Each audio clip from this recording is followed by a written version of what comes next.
There are 36 8-diagram arrays in the world's program, and these 36 8-diagram arrays tightly restrain people in the space where they live. If one wants to escape from the 36 mazes, it is as difficult as to cut one's skin and open the flesh and break the heart, and it is almost as a rebirth from the ashes. Do you dare to burn the bridges behind you? If you dare not and don't want to, you should never fantasize that you can get out of the 36 8-diagram arrays, eliminate the cycle of reincarnation, and enter the heavenly world of gods, Buddhas, and celestial beings. When can one's potential be maximized? Answer: only when there is no retreat and tomorrow's food and shelter are still unavailable. If you have a plan to retreat and you have food and shelter for tomorrow, then your potential will never be maximized. People are inert, and it is human nature to pursue ease.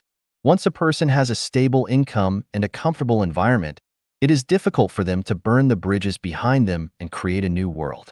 People have anxiety, sorrow, and fear, and it is precisely this kind of negative, tragic psychology that hinders one's full use of his potential. Not to mention giving up all your possessions to pursue your dreams. Just the thinking of possessing nothing is enough to scare you away, let alone burning the bridges behind you. Once a person is born in the world, he is always struggling to possess knowledge, possess skills and techniques, possess marriage and family, possess children and grandchildren, possess beauty, possess real estate and vehicles, possess kinship, friendship, and love, possess money, possess rights, possess fame, and a stable job, etc. The tragic reality is that when people die, they possess nothing. Even if you own a grave, it will disappear in a short time. May I ask, where are our possessions? Are we still qualified to control what we once had?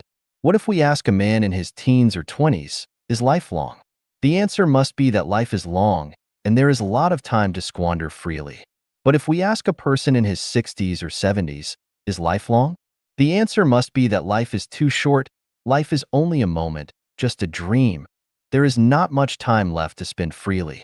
Is your life wonderful? If you have never burned the bridges behind you, don't say that your life is wonderful. Have we ever seen a donkey with a wonderful donkey life? Have we seen pigs and sheep with wonderful pig and sheep lives? Of course, as pigs or donkeys, some of them may say, my pig life is wonderful and my donkey life is wonderful. But in the eyes of people, no matter how fat a pig is, how stubborn a donkey is, their life is not wonderful at all. It is just a tragedy. What about people? Have you ever been wonderful? You have never burned the bridges behind you. Where does the wonder come from? If a person who confines his life to only a short period of 70 to 80 years, and finally goes to the end of his life in his waning years with nostalgia, regrets, and fears, is it not a tragedy? Don't comfort yourself anymore. Life is a tragedy. Who dares to say that the pig's life is not a tragedy? Who dares to say that the life of a donkey is not a tragedy? So, dare you say that human life is not a tragedy? If anyone who cannot see where he is going after death, he lives in vain. Even to live in vain, they have to go on, but to live helplessly. If you do not want to live your life in vain, you must follow the teachings of Christ Jesus, Buddha Shakyamuni, and Celestial Laozi. Don't follow the teachings of people like Confucius, etc. The thinking of Confucius is entirely human thinking, and it has not risen to the thinking level of gods, Buddhas, and celestial beings at all. If you learn from people, you will follow their way, and you can only be humans. Only by learning from gods, Buddhas, and celestial beings can you follow their way and get out of the 36 mazes, see where you are going after death, and turn your tragic life into a happy life. Of course, if you learn from demons, ghosts, spirits, and monsters and follow their way, you can also walk into their world. I would like to remind you that in today's world, there are more and more demons, ghosts, spirits, and monsters, and they are all busy looking for members to expand their territory. How can we practice and fully realize the teachings of Christ Jesus, Buddha Shakyamuni, and Celestial Laozi to achieve our best wishes and realize our ideals? That is to burn the bridges behind us and don't look back while holding the plow in your hand. 自然之道, The Way of Nature. Xiefeng. January 28, 2018. Translated by Qinyu and edited by Peter.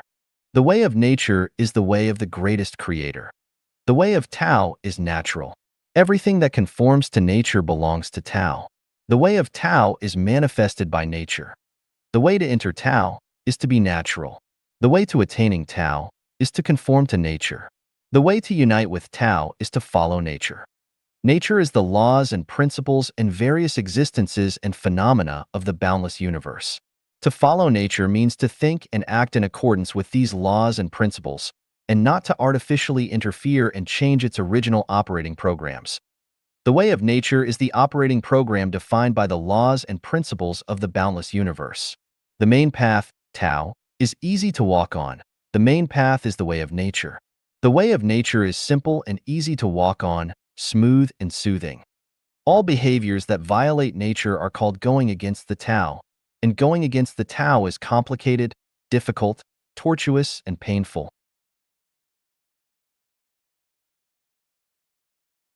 People, when you feel that life is happy, joyous, free, and blessed, it proves that you are walking in the way of nature. People, when you feel that life is full of troubles, pain, anxiety, or sorrow, it proves that you are walking against the Tao. How do you follow the way of nature?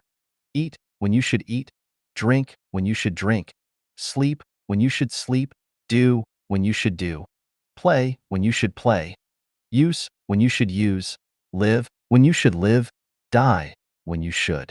Do not worry, do not get angry, do not persevere, do not expect, do not seek success, do not seek excellence, do not make plans, do not set goals, do nothing as everything will eventually fall into place.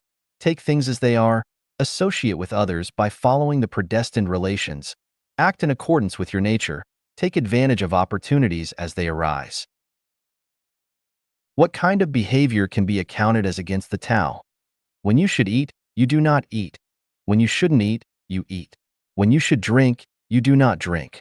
When you should not drink, you drink. When you should sleep, you do not sleep. When you shouldn't sleep, you sleep. When you should act, you take no action. When you shouldn't act, you act. When you should play, you do not play. When you shouldn't play, you play. When you should use something, you do not use it. When you should not use something, you use it. When you should live, you do not live. When you should not live, you insist on living. When you should die, you do not die. When you should not die, you want to die. You are worried and angry, persisting and expecting. You seek success, shortcuts, excellence, magical power, and miracles. You make plans, set goals. You get caught in your own trap. You are not satisfied, insatiable, and insist on glorifying your ancestors. You insist on owning houses and cars, being the best kind of man and becoming a celestial being and Buddha, etc. What are the benefits of taking the way of nature? The advantages are calmness, peace, joy, health, less trouble, and less sin. What are the consequences of going against the Tao? The disadvantages are being impetuous, distracted, worried, and anxious, dogged by bad luck, and committing evil again and again. From the above benefits and consequences of walking with or walking against the way of nature, we can see that the consciousness level of those who follow the way of nature is high. According to the Hawkins energy and emotion hierarchy diagram, the energy level of those who follow the way of nature is above 540, and the energy level of those who are against the Tao is below 200. It can be confirmed that those who go to heaven are those who follow the way of nature, and those who go to the animal world and hell are those who go against the Tao. Li ling zhi hun, zhi ling xin hun, xin ling xing hun. Profit fails wisdom, wisdom fails the heart fails nature. Xiefeng, July 13, 2018. Translated by Qin Yu and edited by Peter. The short human life is full of ups and downs, mixed with joy and sorrow. The human life is like a bubble, full of uncertain separations and reunions and thousands of regrets. Before reaching the end of its life, your body and soul collapse and you are overwhelmed by grief. Without understanding what is going on, you sink into the sea of suffering and the cycle of reincarnation. What is so powerful that it makes our life scene of blooming bleak and tears down the lus? The answer is profit, wisdom, and the heart. Profit fails wisdom. Looking through the historical scrolls of images, the word profit has overwhelmed so many heroes and charming people. Waves of tragedy, waves of regret, like windswept clouds rolling, the irrational prophet seeking people go down the riverbed of human history, which makes these people deeply sigh with sadness. Profit, whether it is for the benefit of power, wealth, or fame. As long as you pursue it, you will lose your rationality and reason. In the end, you will bury your kinship, friendship, good years, and even your bright future as well as your precious lives in the bottomless abyss of profit and desire. Just look at people who are running for profit. They focus only on profit, and they are desperate for profit, and few of their lives do not end in tragedy. Profits, which are obtained by serving others, are good. Profits, which are obtained by merit, are complete. The rest are all disasters. Wisdom fails the heart. The heart is like a mirror, and the mirror can observe the cause and effect of things in the world, which makes one's mind pure, consciousness clear, and spirit energetic. If the mirror is covered with dust, one cannot see clearly and cannot see through the truth of things. As a result, people will be confused, often making wrong judgments and having bad behavior. When a person is knowledgeable, intelligent, arrogant, and pretentious, their heart is muddled. Just look at the people who write books and make statements, those who teach scriptures, those who write long speeches, and those who sell morals and ethics. They are all people with high intelligence. However, their hearts are mostly muddled. This is called wisdom makes the heart dim. Believing and following the preaching and guidance of these dim-hearted people is like walking toward the desert and death. The heart fails people's nature. The heart is born for all things and all phenomena. Without the boundless universe, there would be no heart. When this phenomenon occurs, the mind will be born. When this phenomenon disappears, the mind will die. The mind changes with the condition. There are very few people who can change the condition with their heart. People have many things on their mind, and their hearts have many knots. The mind is a mirror, which only reflects objective reality. The mind is not the objective reality itself. Therefore, the mind is not reliable. When we rely on the illusion of the heart to make inductive judgments and then make decisions and put them into action, we are deceived by phenomena. Our hearts are constantly changing. If we know each other, we will intuitively understand each other, and we are very much in love. But if two hearts are apart, we are seemingly in harmony but in fact at variance, and we become strange bedfellows. Can we rely on our hearts? Who can be sure that his heart will never change? Your own heart will change. Can you believe that others' hearts will not change? What can be relied on is a person's nature. It's easy to change rivers and mountains, but hard to change a person's nature. Nature is the original appearance of things.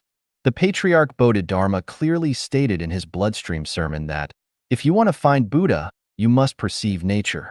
Without the perception of nature, it's no use reciting Buddhist scriptures, fasting, and keeping precepts. Without the perception of nature, even those who can explain the creed of the 12 classics can only say demonic words. If you have perceived nature, you don't need to read the Buddhist scriptures and chant the name of Buddha. It's no use learning much since it will dim your spiritual consciousness. Overlooking the world, it's crowded with people and vehicles, feasting and revelry, hustling and bustling and jostling each other. These are all illusions. When we were alive, we felt that everything was true, and when we died, everything fell into silence. Isn't it a tragedy to live a whole life, be busy for a whole life, but return to emptiness, not knowing where you came from and where you are going? Isn't it a tragedy? The Buddha Shakyamuni has already stated clearly, all active dharma are like dreams, illusions, bubbles, and shadows, like dew and lightning. Thusly should you meditate upon them. However, once you have perceived nature, the situation is very different. Melting into nature is eternity. Living in nature means reaching heaven. The realm of eight without is what I said the spiritual state of an immortal reached. But without the perception of nature, it is hard to enter the wonderful realm of eight without. The conclusion is, do not pursue profit, do not show wisdom, do not rely on your heart, and allow your nature to bloom. 恐惧使我们远离真理. Fear keeps us away from the truth. Xiefeng, August 15, 2018. Translated by Chinyu and edited by Peter. Fear refers to the intensely depressing emotional experience that people feel when they are facing a certain dangerous situation, which they tried to get rid of but were unable to do anything. When fear occurs, it is often accompanied by a series of physiological changes, such as rapid heartbeat or irregular heartbeat, shortness of breath or pauses, increased blood pressure, a pale face, trembling lips, dry mouth, cold sweats, weakness in the limbs, etc. The phenomenon of physiological dysfunction often causes or promotes the occurrence of physical diseases. On the other hand, fear can cause obstacles to people's perception, memory, and thinking process, can make people lose the ability to analyze and judge the current situation, and cause behavior disorders. Baidu Encyclopedia. Faced with sudden dangers and crises, it is normal for people to be afraid. But before the coming of risks and crises, people can fantasize about a certain dangerous situation which causes them to feel fear. This is abnormal. It is a kind of disease, a kind of mental illness. Fear not only causes physiological dysfunctions, malfunctions of thinking, and behavior disorders, but also takes people far away from the truth. The closer to the truth, the farther away from fear. The farther away from the truth, the closer to fear. A person who has no fear is a person who is one with the truth, and a person who is fearful is a person who is one with falsehoods, evil, and ugliness. What is truth? Truth is Tao. What is Tao?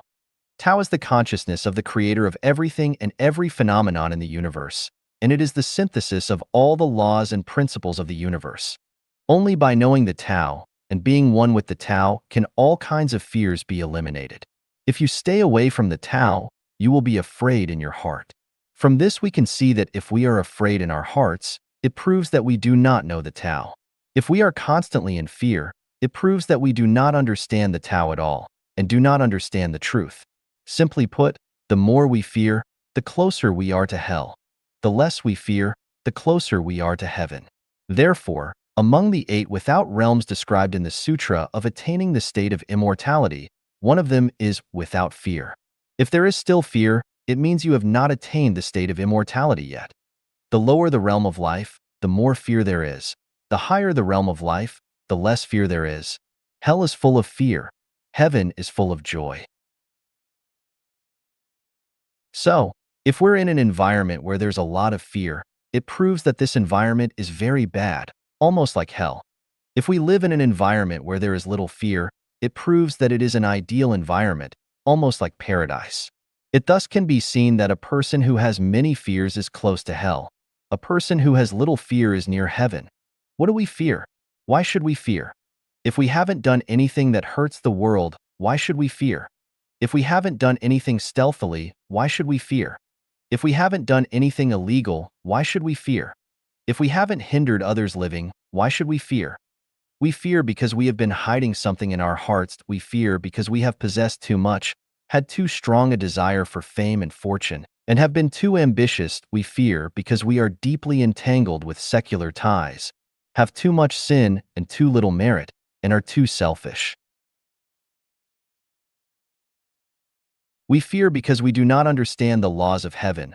We do not know the facts. We cannot distinguish between good and evil, and we are far away from the truth. We fear because we gain things we shouldn't gain. We fear because we have no faith and do not understand the Tao. If we know a little about Tao, we should have no fear.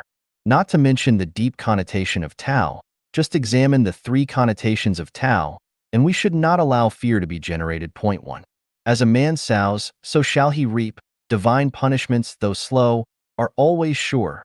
Good will be rewarded with good, and evil with evil. If the reward is not forthcoming, it is because the time has not yet come. When the time comes, one will get one's due reward. 2. The sum of the positive and negative energies of the universe is 0, and what you pay and what you receive are always equal. Point 3. Everything in the universe runs in the Tao, and governments and everyone in the world also run in the Tao. The Tao is fair.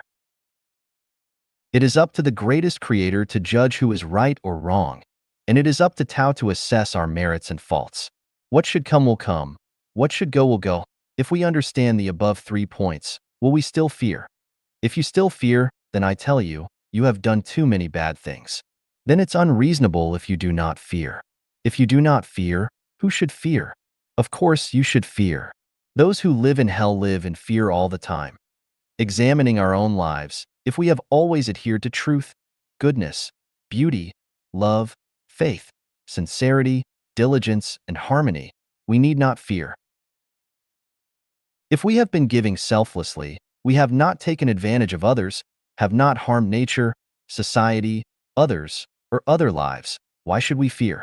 If we have not violated the law and discipline, have not humiliated our ancestors, have not blasphemed God and Buddha, and have not blasphemed the spirits and deities, why should we fear?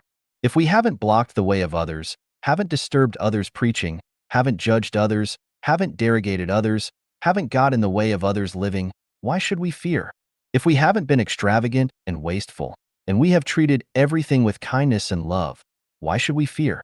Do we not believe that there are divinities watching over us? Do we not believe that our words and deeds, every action, every thought, are all being monitored and judged by the arrangements of Tao? If we think that the Tao will also do wrong to good people, it can only show that we do not understand the law of heaven, the law of Tao at all.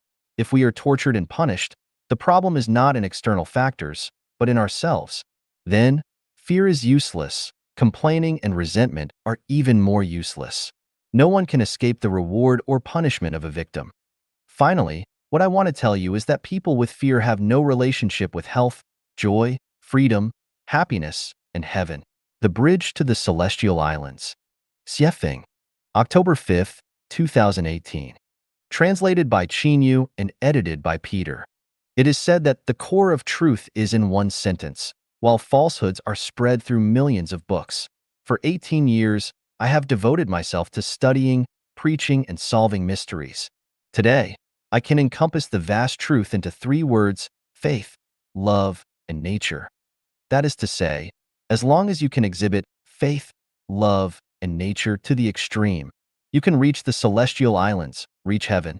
Or it can be said that we can achieve our greatest desires and realize our best ideals without reading extensively, researching and exploring, struggling and working hard, practicing abstinence from meat and saying prayers, as long as we completely believe, love, and let our nature blossom. Faith is a state of consciousness and mentality that has no doubts about the truth, things, or people. The first and most important thing to do in a person's life is to solve the problem of faith. Once the problem of faith is solved, the road of life is filled with happiness and freedom, and the road of life is filled with flowers and fragrances, and your life will be in order, and you can see in one encompassing vision how tiny all the mountains are. What to believe? You can believe in anything. As long as you believe, you grasp the core, the key, and you can fulfill your wishes. You can believe in the greatest creator, the ancestor of Buddha, believe in Tao, Jesus, Shakyamuni, Lao Tzu. You can believe in the king of devils, ghosts, the emperor, the president, the master, money, power, fame, profit, and carnal pleasure. You can believe in your parents, your children, your husband, your wife, your boss, your friends. You can believe in atheism, theism, creation theory, evolution theory, communism, capitalism, planning theory, and market theory. You can believe in the sun, the moon, the water, the mountains, the tortoises, and the caterpillars. You can believe in yourself, believe in everything whimsical, believe in lies, believe in strange conversations. In short, whatever you believe in, you can achieve something. As long as you firmly believe and have no doubts, your wishes will be fulfilled, and this is where the secret of magical powers also lies. For example, if you firmly believe that you can become a dragon, you can do it. And if you firmly believe that you can turn a stone into gold, you can definitely do it. Once you believe it, do not doubt it. Believing with doubts is not believing. When we doubt our beliefs, then our minds will become overcast with clouds and wind, flying sand and rocks. Even chickens and dogs will become restless around us. For example, between husband and wife, if the husband does not believe in the wife, or the wife does not believe in the husband, then the couple will become strange bedfellows, each having their own axe to grind, and they will be uneasy, will start quarreling and fighting, and start living a life of misery.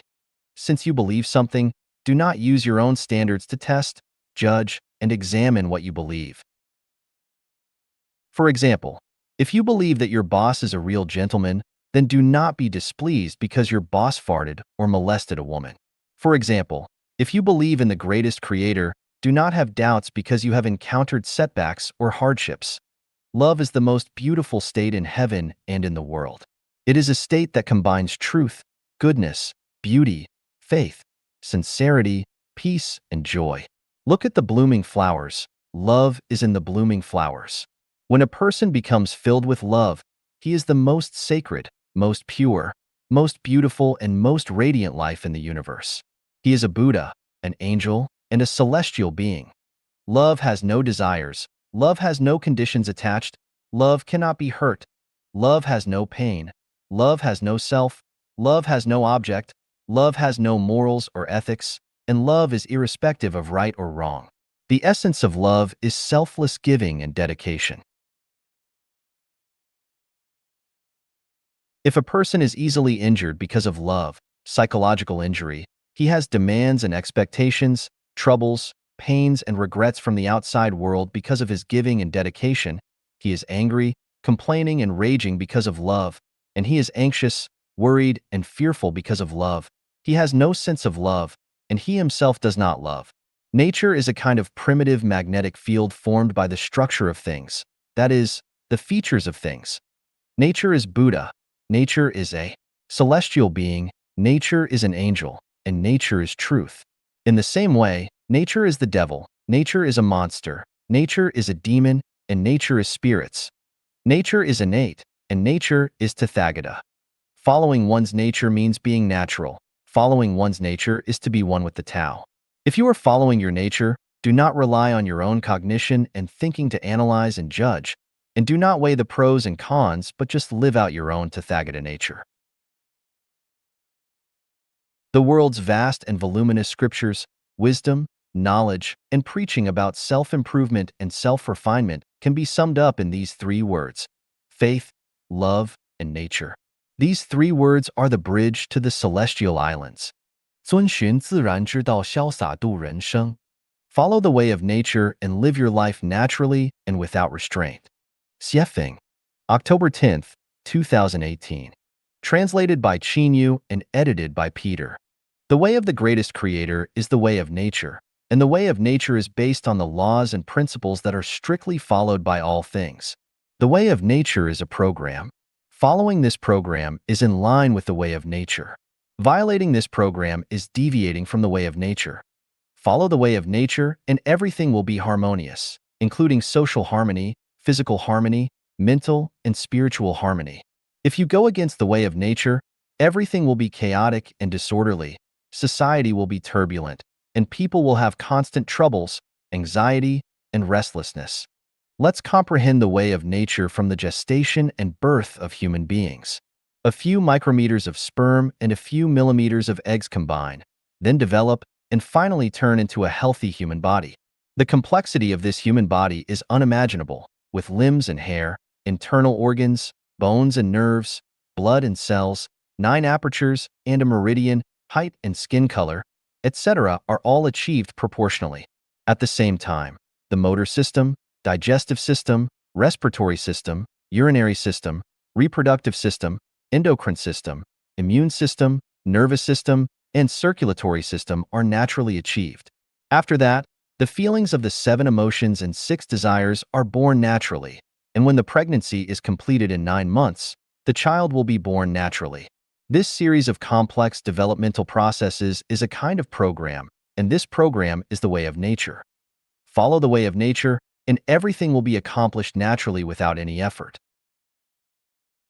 The entire universe is part of the way of nature, and there is no doubt that people are also part of the way of nature, especially the birth, growth, and death of people are part of the way of nature. Since man is part of the way of nature, then we follow the way of nature. How to follow the way of nature? Do the following. Accept whatever comes up, follow your predestined relationships, follow one's nature, and be non-active. Take advantages of opportunities as they arise and be in peace. Since the way of nature is a kind of program, the program sets everything up, and the program accomplishes everything, Then we will live our lives naturally and unrestrainedly according to the program and let everything happen without extra effort. Accept whatever comes up. Take things as they are. Ask for nothing. When everything comes naturally, just accept and endure. If there is a thatched house, then live in the thatched house. If there is a villa, then live in the villa.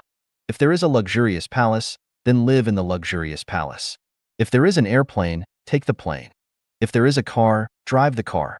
If you have a bicycle, ride the bicycle. If you must walk, then set out on foot. If you are to be a president, be a president. If you need to be a beggar with peace of mind. Never envy anything, never ask for anything deliberately. There are thousands of people with thousands of faces and hearts. Never imitate others, never follow in others' footsteps, never listen to others' demands, never listen to success lectures and demagogy, never let power, status, reputation, beauty, money, house, car, awards, etc. guide you. Just be yourself, only be yourself. Follow your predestined ties. Follow your predestined relationships with people. When a good relationship comes naturally, follow it and associate with it, but not to fawn, cling to, or deliberately pursue. Follow the predestined relationships with affairs. Whenever something happens, just do it, no matter what it is, as long as you like it, as long as it suits your hobbies and expertise. Devote your time and energy to it and do it happily. Follow your fate. Accept whatever your destiny is happily. If you are destined to be 1.6 meters tall, do not be worried and envious of 1.8 meters. If you are destined to live by singing, then sing to your heart's content and never envy scientists or shepherds. If you are destined to have yellow skin and black eyes, never envy white skin and blue eyes. Follow your predestined relationships with places. Wherever you go, it is your home, and you will love all the places where you go. If you were born in Africa, never yearn for Europe. If you live in the countryside, never envy the city. If you live well somewhere, never deliberately move to another place or even think about emigrating abroad. Follow one's nature, be non-active. A bird will definitely fly. A flower will definitely bloom. An earthworm must be in the soil. A thief will definitely steal. A spider will definitely make a web. A hen will definitely lay eggs. With all lives, their living environment and their way of survival are determined by their nature. Asking tigers to eat grass, asking lambs to eat meat, asking fish to live on the grassland, and asking cattle and sheep to survive in water, all are against their nature. Only by following their own nature will they feel leisurely and relaxed. If you have a diamond cutter, you can do the work of mending porcelain wares. Without a diamond cutter, never try to mend porcelain wares. Follow your nature and let it fully bloom. Do not suppress yourself, and do not force yourself to achieve any goal or accomplish something. If you like to play in the mud, you can play in the mud as much as you can, and there is no need to force yourself to become a sculptor. Take advantage of opportunities as they arise and be in peace. The seasons alternate. There is a full moon only once a month. Many scenarios probably can only be experienced once in a lifetime. Therefore, it is said, opportunity knocks but once. When opportunities come, take the chance and take advantage of these opportunities fully. Do not miss the opportunity. Spring is the time to sow, and autumn is the time to harvest. Neither should be missed. When good things come, grab them quickly. When an opportunity comes, take the opportunity to do the things that should be done. Take advantage of the sunshine to dry your hay. Strike the iron while it is still hot. If the opportunity to become an official has come, hurry up and take the chance to become an official. When the chance to make a fortune comes, make haste.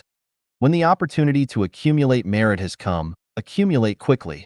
When the peach flower is about to bloom, hurry up and take the peach blossom for luck. When confidence comes, take the opportunity to get together for a few drinks and get drunk. When the gods, Buddhas, and celestials are here, my goodness, how can you miss such a golden opportunity that only comes once in a lifetime? If no opportunity comes, it does not matter.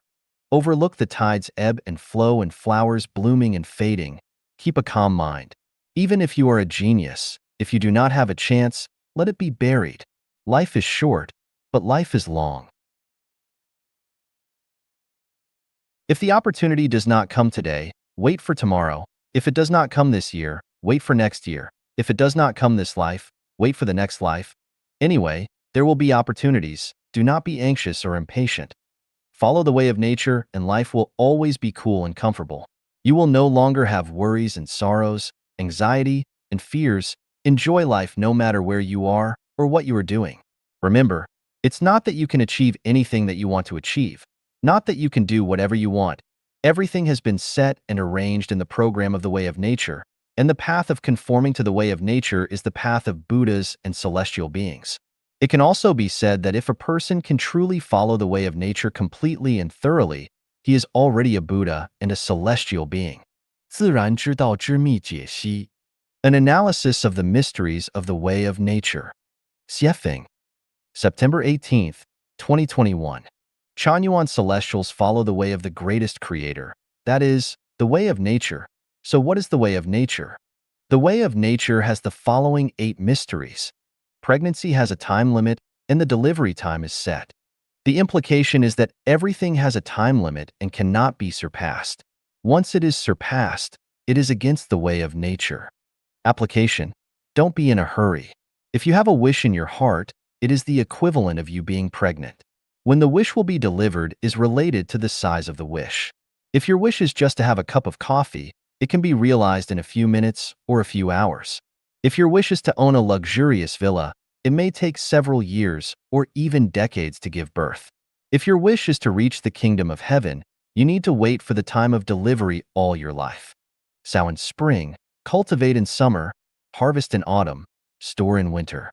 The meaning is to keep the timing sequence and don't mess with the order. If the timing sequence is wrong and the order is reversed, it violates the way of nature. Application: different age groups should do the things fitting of their age group. For example, childhood is a time for playing, and the teenage years are for learning. If you study in childhood, you will violate the way of nature, and if you begin laboring as teenagers, you violate the way of nature. Rubbing ropes against wooden boards will cut into them, and dripping water onto stones will wear them down. The meaning is that as long as you focus on something, there will be a moment when things will turn around and you will become suddenly enlightened. Application: concentrate on exploring a certain phenomenon or doing a certain thing. Don't be distracted, but wholly devoted. In this way, you will make gains. Reap melon from melon seeds and reap beans from bean seeds. The meaning is that you will reap what you sow. If you sow beauty, you will reap beauty. If you sow ugliness, you will reap ugliness. Application: plant what you need in the future. If you want to go to hell, plant evil. If you want to go to heaven, plant goodness. Merits and demerits must be examined. Rewards and punishments must be executed. It means that nothing, no words or deeds, can escape the eyes of heaven, and rewards or punishments will definitely come in due course. Application: always think of a pair of eyes above your head staring at you. So you must walk on a tightrope when doing things and when speaking, being neither cowardly nor tough. Channels form where water flows. Melons' pedicels fall when their fruit ripens. It means that you must have calmness and patience when doing things, and you should not rush for success. As long as you work hard, what you want will come true, and it will come naturally. Application: don't force anything. If you work hard enough, you will achieve it naturally. If you don't work hard enough, what you want will come to a premature end, and you will come out empty-handed. Follow one's nature. This is the way to Tao. It means that our nature is a gift from the greatest creator. If it is a cat, just catch the mouse. If it is a mouse, just dig holes and steal grain. If it is tuberose, just bloom and spread the fragrance. If it is a cow or sheep, eat grass. This is the arrangement of Tao. Doing so is in keeping with the Tao, which is the way of nature. Application: when people ask me whether they should choose A or B, whether they should go east or west, my answer is always listen to your inner voice and follow your innermost drive. Why? Because the loudest voice and driving force in your heart is the Tao, which is your nature. If you do this, you will become one with the Tao. Tao will manage the birth, growth, punishment, and destruction of everything. It means that when people come to this world, their role has already been determined in the cosmic life script. If the script determines that you are a thief, then you will never become a professor. If the script determines that you are a villain, then it is absolutely impossible for you to be a good person. The Chanyuan celestials I am looking for must be innate, and they cannot be cultivated by education, just like no matter how we cultivate and guide cucumbers, cucumbers will never turn into tomatoes. In the process of human beings playing the role in the cosmic life script, when your turning point comes, you can't hide from it, and it's useless for you to ask for help. If you are destined to be a big villain, that's the arrangement of Tao. You cannot refuse it even if you pray to gods and Buddhas for help. There are various factors and personnel arrangements that lead you to the path of being a great villain. Similarly, the same is true for wanting to become a saint. This is called Tao arranges the growth. There are countless people who have been punished in the world. Who is punishing people? On the surface, people are punishing people. Accidental events are punishing people, and natural disasters are punishing people. In fact, Tao is punishing people. The root cause lies in the natural law of you reap what you sow.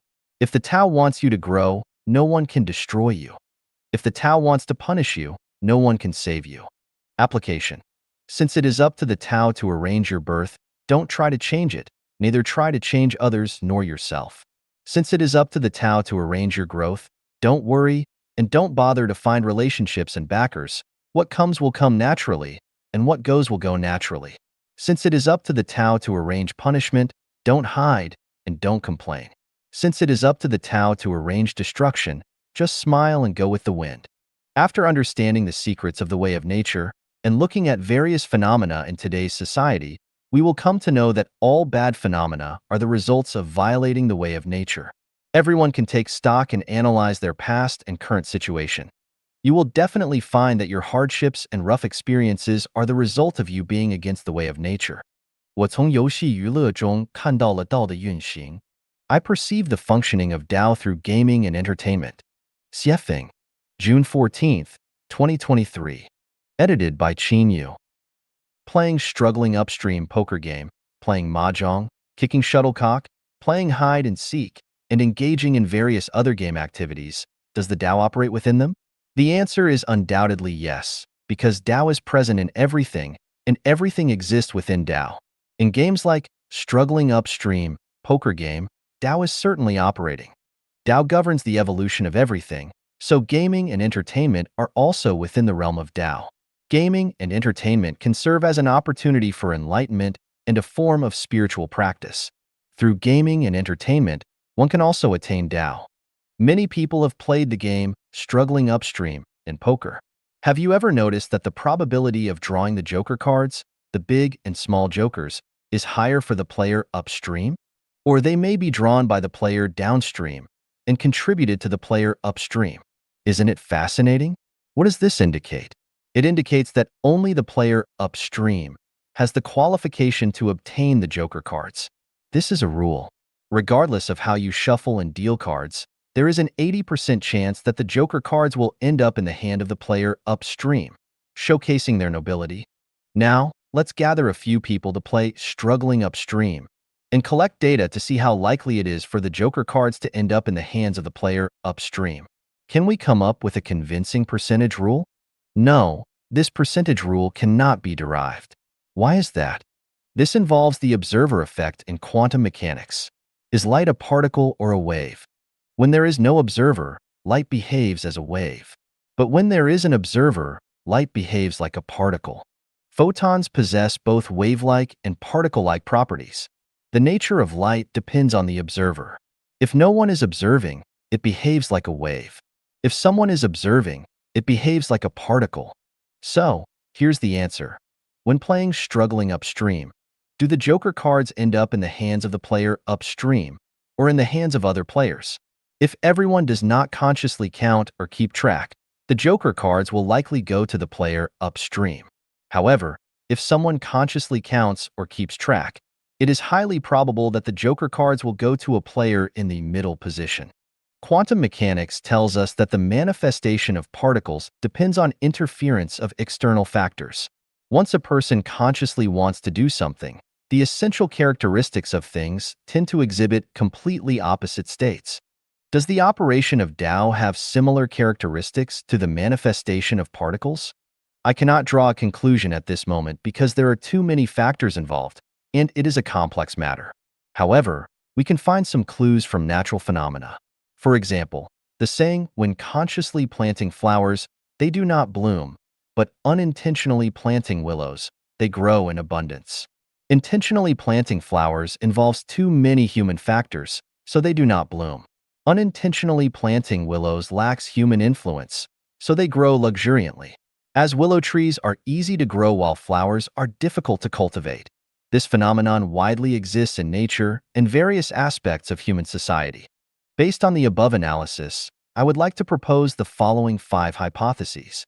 The history we learn from books may be precisely the opposite of real history. What we see, hear, smell, taste, and touch may all be false or illusory. Conscious and desirous efforts of individuals may be opposite to their ideals.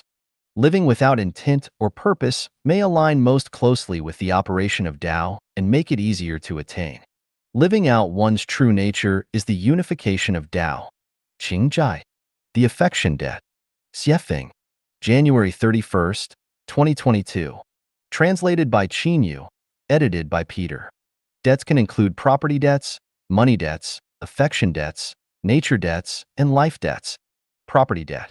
You borrowed something from someone else and didn't return it, or you ate or took something that belongs to someone else without repaying it. You then owe a property debt. Money debt. You borrowed money from others and didn't repay it, so you now owe a money debt. Affection debt. You received help from others or received physical, psychological, and spiritual comfort without returning or compensating them. You incur an affection debt. Nature debt. Anyone who harms nature or others without making sufficient efforts and contributions will owe a nature debt. Life debt. As the saying goes, one who murders pays with the forfeit with his life. In fact, if you kill any life, you have to pay with your own life. If you killed a life and have not paid for it, then you owe a life debt. What we need to be vigilant about and keep in mind is that as long as the above-mentioned debts are not repaid, we will inevitably enter reincarnation, and there is absolutely no hope of going to heaven. This article focuses on affection debts. Affection debts are divided into debts of favor and love debts. The debt of favor means that others have helped you, but you have not correspondingly helped them, so you owe a debt of favor. Therefore, everyone should carefully recall who has helped them. If you have received help from others, but have not returned the corresponding help, you should quickly find a way and an opportunity to help them. There is a value in life. Genuine. Do not offer help if someone does not ask for it. If you helped someone without him asking for it, you are actually hurting him, because he thus owes you a debt of favor, and you will make him become a pig in the next life. It is cruel to make him transform into a pig, dog, cow, or sheep to pay you back in the next life. Love debts are mainly the debts owed by men and women who are in love. People need comfort in their spirits and souls, and also need comfort in their physiology. When people get physical and receive psychological and spiritual comfort from the other side without giving the corresponding consolation to that other side, then they owe a debt of love. There is a predestined relationship in a love debt, and that predestined relationship is also a debt. Once you feel that you still have feelings for someone, and feel that you are in debt to someone, or you can't forget him or her because of the deep affection, that means you owe a love debt. One of the core components of self-improvement and self-cultivation is to strive to repay the debts of property, money, affection, nature, and life. The most effective way to repay them is to do formless almsgiving, which especially works well for paying off life debts. I hope that on this New Year's Eve, everyone will have a clear mind, give more, and take less, and after entering the Lunar New Year, repay all kinds of debts and end all kinds of worldly ties, and go to heaven freely and unrestrainedly. 思路清晰，人生才顺才有未来. Clear thinking leads to a smooth life and a promising future. Xiefeng, February 1st, 2022. Edited by Qin Yu. I mainly study the books without words. The natural phenomena and social changes are books without words, and people are also books without words. Reading people is like reading books without words. After studying many individuals, I've noticed a pattern. The clearer and more organized one's thinking, the smoother their life tends to be. Conversely, a disorganized mind leads to a difficult life. A core factor for an unsatisfactory life is a confused thought process. If one's thinking is muddled, their life is bound to be turbulent. From this, we understand that to make our life smoother, our first step should not be to pursue external success, but rather to adjust our thinking. Once our thoughts become clear, a smooth life will naturally follow. To predict someone's future, don't focus on their wealth, status, or facial features and physiognomy based on the 8 characters, Bazi. Instead, pay attention to the clarity of their thinking. If their thoughts are unclear, their future will likely be chaotic. If their thoughts fluctuate between clarity and confusion, their future will be a mix of success and failure. However, if someone's thinking is consistently clear, even reaching a state of profound understanding, their life will not only be smooth, but will also lead them to a heavenly realm. The direction a nation or a country is headed can be determined by the clarity of the thinking of its citizens, especially that of its leadership. If the thinking is unclear, without a doubt, the future of that nation or country will be in turmoil. On the contrary, if the thinking is clear, the future will be bright, leading to prosperity and success. If you don't believe my viewpoint, you can randomly select an elderly person and observe whether their life has been smooth or not. If it has been, then check the clarity of their thinking. Without a doubt, it will be clear and organized. Take the case of a high-ranking official who has been steadily advancing in their career for over a decade. Suddenly, they commit a crime and are imprisoned, and their assets are confiscated. They experience a major setback.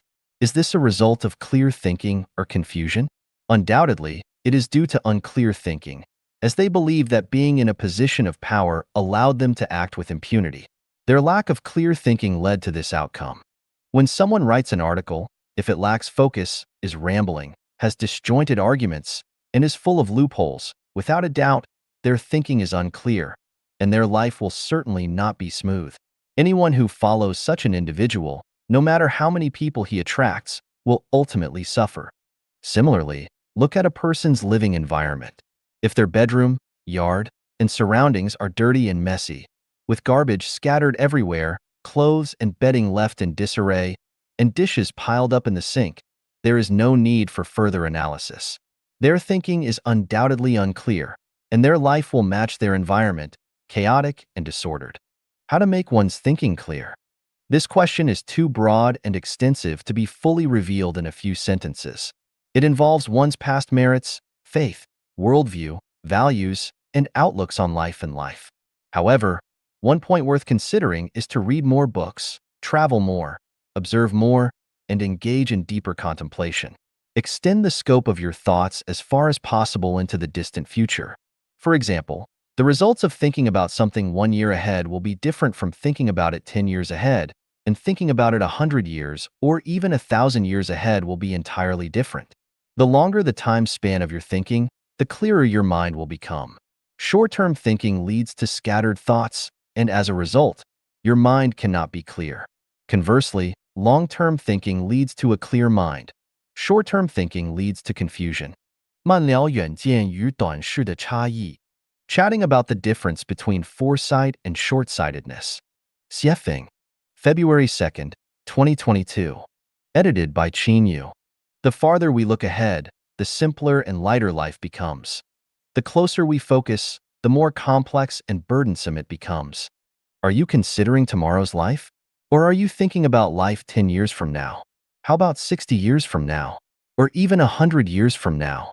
Imagine ourselves standing at a crossroads, with one path led by a president saying, "Follow me, and I will give you a position in government." Another path led by a billionaire saying, "Follow me, and I will make you rich." Then, a pastor saying, "Follow me, and I will lead you to heaven." Finally, a philosopher saying, "Follow me, and I will help you discern right from wrong." Which path should we choose? This decision involves a person's perspective.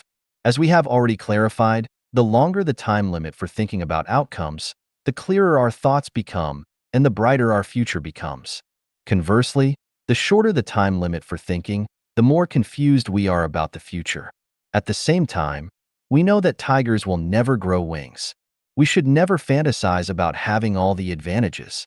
Thus, when making choices, we know that following the president will only secure tomorrow's benefits, following the billionaire will secure benefits 10 years from now, following the pastor will secure benefits after death, and following the philosopher will ensure that we live a clear and straightforward life. Now, who are you ready to follow? Is there anyone thinking, I'll follow the president first? Maybe I can gain a position, make money, go to heaven, and live a clear life? If you think that way, it proves that your thinking is unclear, and the issue of foresight and short-sightedness does not even arise. You are a muddled individual, a patient with schizophrenia, living in a fantasy world because such a thing is almost impossible.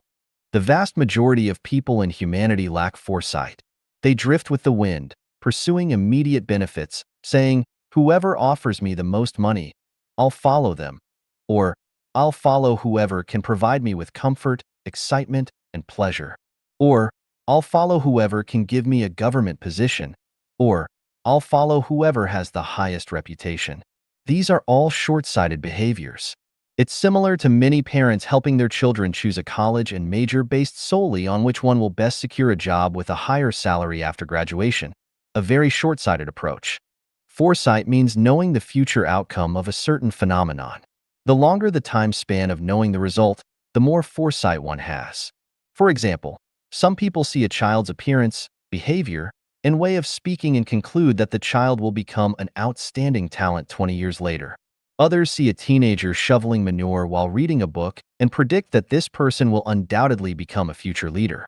Some people witness an official accepting a bribe and predict that this person will end up in prison 10 years later, and so on. These are all instances of foresight. Short-sightedness, on the other hand, means prioritizing immediate benefits without considering the future consequences.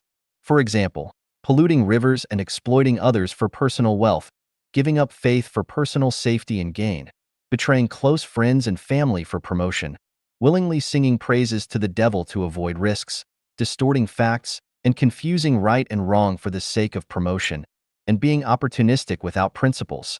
These are all forms of short-sightedness.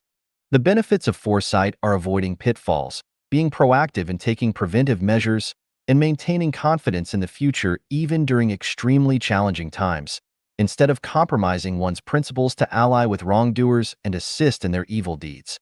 The tragedy of short-sightedness is that it may bring temporary gains and secure personal interests. However, when circumstances change, they might encounter troubles or even disasters. Anyone only considering immediate benefits or benefits 3 to 4 years ahead is undoubtedly short-sighted. Those considering benefits 10 years or longer ahead are surely individuals with foresight. Anyone considering benefits 100 years ahead is extraordinary and no longer an ordinary person. As for those considering benefits thousands, tens of thousands, or billions of years ahead, they are surely gods, Buddhas, or immortals. 自然之道在日常生活中的运用. The application of the way of nature in daily life.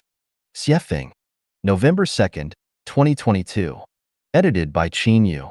What is the way of nature? Let us gain inspiration and understanding from the natural world. Take a corn seed, plant it in moist soil, and within 1 day, the embryo germinates. After about 1 week, a small shoot emerges from the ground. Around 27 days later, it starts to grow new leaves. After 52 days, it develops corn silk, and male pollen appears at the top. Around 90 days later, the corn cob matures. In about 100 days, the corn will be ready for harvest. The corn grain takes 100 days from entering the soil to maturing, and this is the way of nature. An egg hatches into a chicken in around 21 days under normal conditions, and this is also the way of nature. Water freezes into solid at 0 degrees, melts into liquid above 0 degrees, and evaporates into gas at 100 degrees. Temperature changes lead to variations in the water's molecular state, and this is the way of nature. Water flows naturally, and when the melon is ripe, it falls off the vine. These are powerful proofs of the way of nature. Looking at the vast world, apart from many phenomena caused by human activities, all other phenomena change and evolve according to the way of nature. It can be said that all things in the world follow the way of nature. Humans are one species in nature and are also bound by the laws of the way of nature. For example, aging and death are inevitable, but humans have subjectivity and thinking, so they have the tendency and ability to deviate from the way of nature. When we summarize the disasters in human society and the causes of individual troubles and suffering, we find that they are caused precisely by violating the way of nature. Conversely, when society is stable, the weather is favorable, and people live happily and contentedly, it is a result of adhering to and following the way of nature.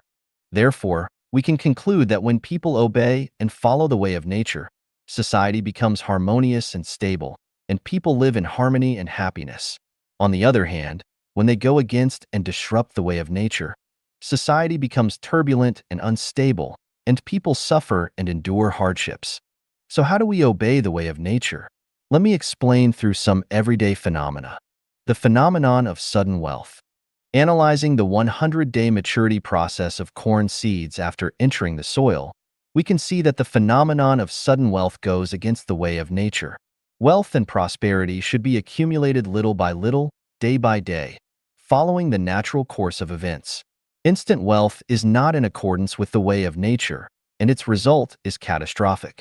It leads to extreme and distorted psychological activities, dramatic changes in language, gestures, and even physiological functions. The attitudes and demands of others towards the individual change, often leading to contradictions and conflicts. In such cases, the phenomenon of sudden wealth results in inflated desires, strained relationships, an imbalanced normal life order, and twisted and distorted mental states. In short, it increases troubles, suffering, anxiety, and fear. Many people love gambling, playing the stock market for speculation, and engaging in betting. All of these are the psychological outcomes that go against the principles of the way of nature. Similarly, corruption, borrowing money for business ventures, to quickly get the first bucket of gold, to live in a luxurious mansion, drive luxury cars, and so on. All ideas and actions aimed at getting rich quickly go against the way of nature. This is like sowing corn seeds and expecting a harvest after just 3 to 5 days. The result will undoubtedly bring numerous troubles, sufferings, anxiety, and worries. Therefore, everything cannot be rushed. Any mentality or action that seeks quick success violates the way of nature, and the result is undoubtedly contrary to one's wishes. By going against the way of nature, any self-satisfied success will bring countless hidden dangers. These hidden dangers will gradually be exposed or erupt in the individual's future life. For example, corrupt officials who are smug and self-satisfied may end up in prison or get kidnapped or murdered in their future life journey. The fear of death. 99% of people have a fear of death, which is a very irrational mentality. Death is the most natural and just thing, as everything in the world ultimately leads to death. Even the heaven and the earth will have a day of extinction. How could humans be an exception? To eliminate the fear of death, one must understand the principles of the way of nature. Once understood, one can face death calmly without disturbance. Death is not an accidental event. It is an inevitable trend that cannot be avoided.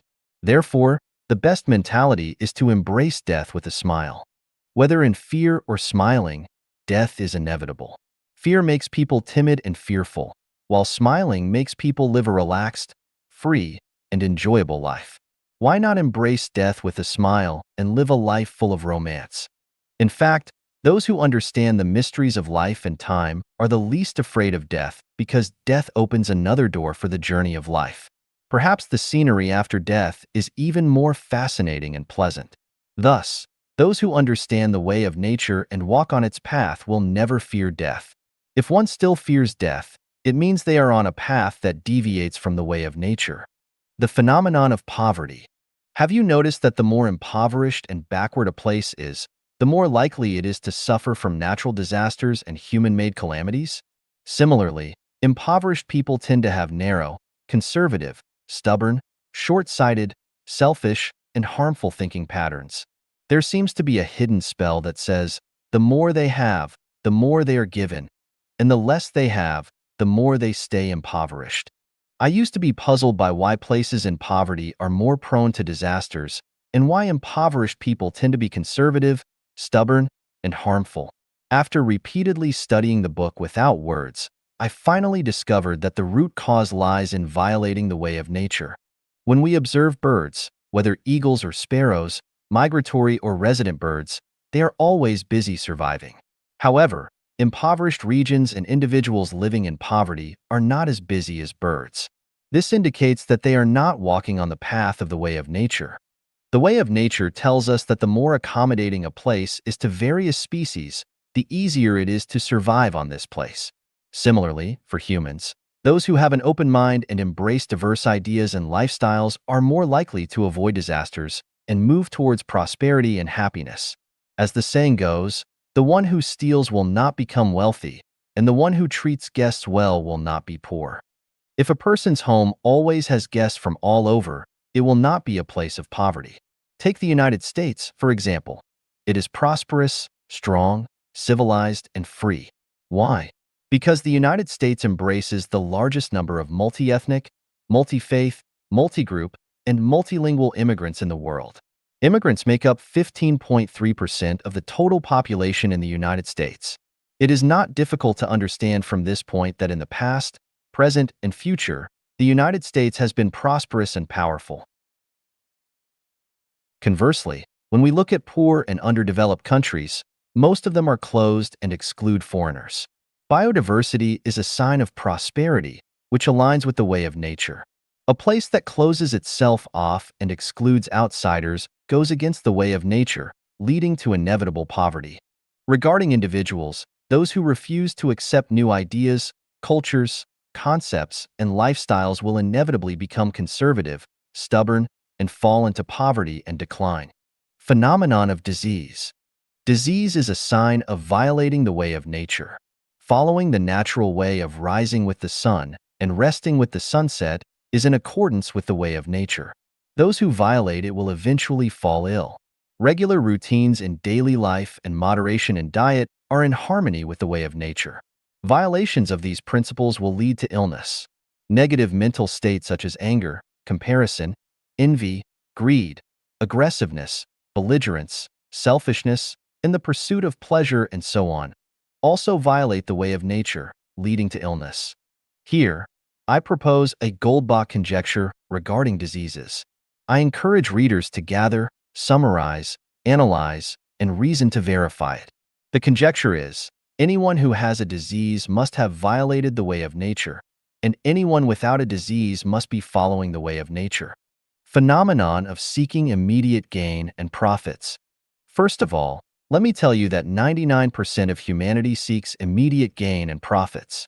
Any phenomenon of seeking immediate gain and profits is a violation of the way of nature.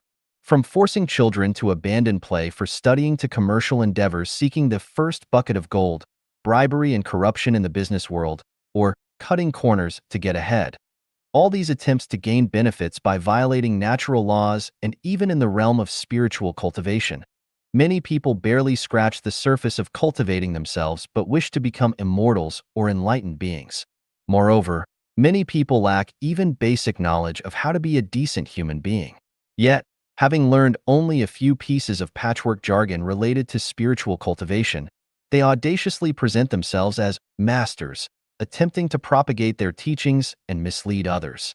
Many people show a lack of diligence in their studies, resort to deception and trickery in their work, fail to contemplate deeply in their thoughts, and neglect serious academic inquiry.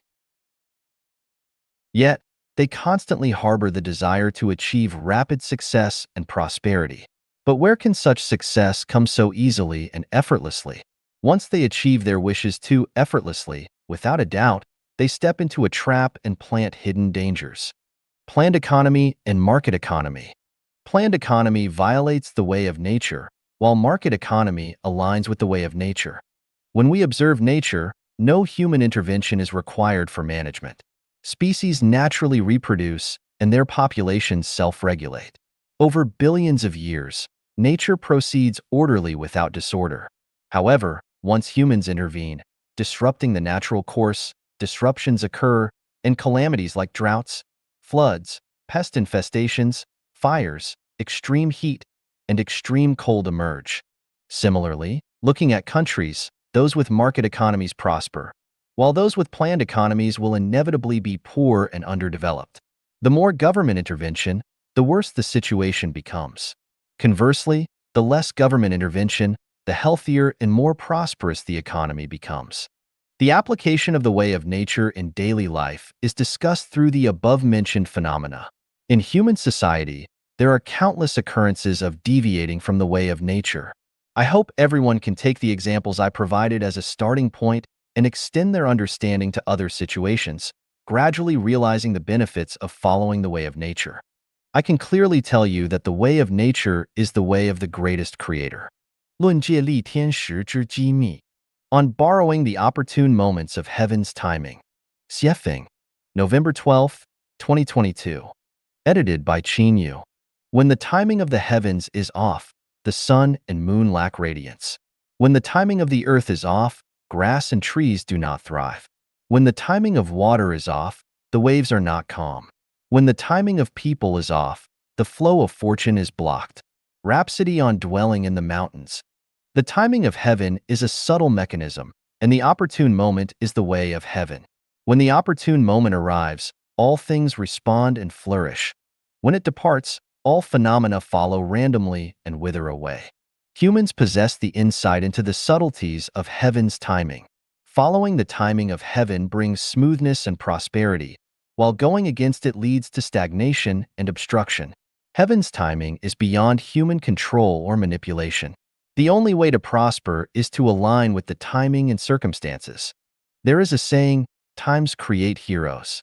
But it is not just heroes. Times also create the wealthy, tyrants, experts, and scholars. Both fame and fortune are created by seizing the opportune moments, while disasters and misfortunes are similarly formed. Ignorant and foolish people do not understand the timing of heaven, and those who go against it will face hardships. Even if one has vast knowledge and aspirations to conquer the universe, going against the timing of heaven makes it difficult to display one's talents and fulfill one's ambitions. Conversely, petty individuals, when they follow the timing of heaven, can also have luxurious mansions, fancy cars, and a bustling scene of carriages and horses in front of their gates.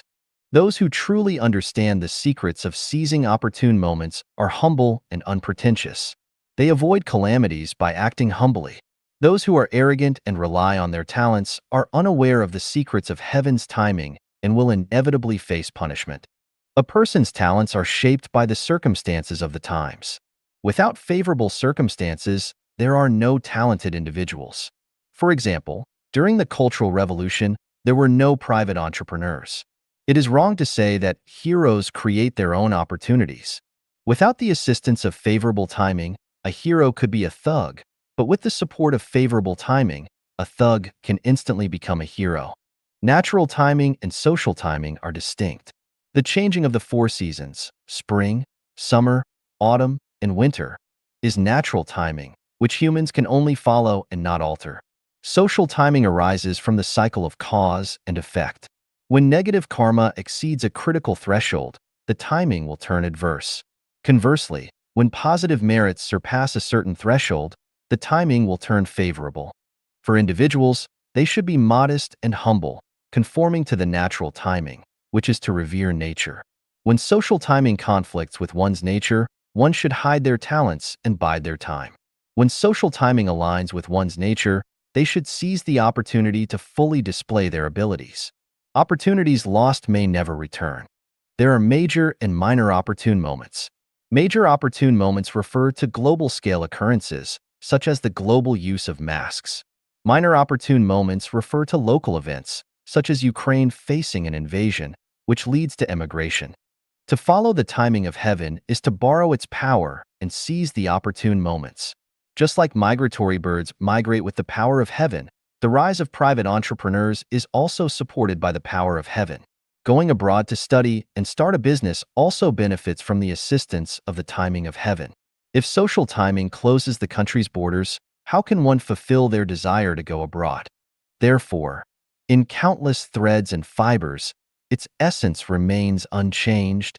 Let it gather and disperse as it may, the willow tree still gracefully sways. Don't mock the fleeting beauty of spring's soft fluff, for it has no roots yet endures the gusty stuff. With a favorable wind as my guide, I ascend high and bright, riding on good fortune, soaring to the heights. When the weather is clear, dry the grass. When the iron is hot, strike it. Noble people are hard to encounter, but when you do, be respectful. Good timing is hard to come by, but when you encounter it, seize it. Do not miss the opportune moments, as missing them leads to regret and disappointment. 城市在天内裤被扒掉的启示. Achieving success through heavenly timing. Insights from losing my underpants. Xiefeng, March 8, 2023. Edited by Chinyo. Last night, the four of us were playing the card game, Struggling Upstream, a Chinese card game similar to Hearts, and I ended up losing all my clothes. Note, in this context, Ba Gong refers to losing all the chips in the game, not stripping off clothes. In the game, losing a round results in losing one chip, and losing 5 chips is considered being Ba Gong, stripped off. Winning a round gains you 1 chip. Each player starts with 5 chips for each round of the game. For me, it was an experience of utter defeat, something I hadn't experienced since I started playing the game at the age of 4 or 5. Could it be that my card skills have regressed? No. It's that the Tao has bestowed upon me a profound gift, allowing me to further understand the rules and principles hidden within the seemingly chaotic and disorderly holographic order. The ancient sages have long told us, man plans, and the heavens decide. Before one experiences a thorough defeat, these teachings are merely theoretical without personal experience and realization. Only through experiencing failure or triumph can one truly comprehend their essence. In the control of the Tao, regardless of how exceptional one's card skills are, or how good the cards they hold, they may still lose and be left with nothing, stripped bare. Similarly, regardless of how poor one's card skills are, or how bad the cards they hold, they still have a chance to win the game. Just observe people around you. Some may be exceptionally good-looking, yet their lives are miserable. Some may have a humble appearance but live for 100 years in peace.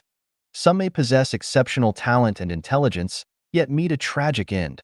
Some may be ignorant and clueless, yet live their lives unscathed. Some may be immensely wealthy, yet end up in prison. Some may live their whole lives in poverty but still enjoy family happiness. I have written an article called Mahjong, Holography, and Chinese Culture, which was inspired by playing Mahjong and understanding the underlying principles. Last night, while playing poker, Struggling Upstream, I further realized the profound connotation of man plans and the heavens decide. Those who have played Mahjong and poker must deeply feel that in a game with 4 players, the cards you draw each time are different from the last time. Even if you play all your life, it is difficult to draw a hand identical to a hand you previously held.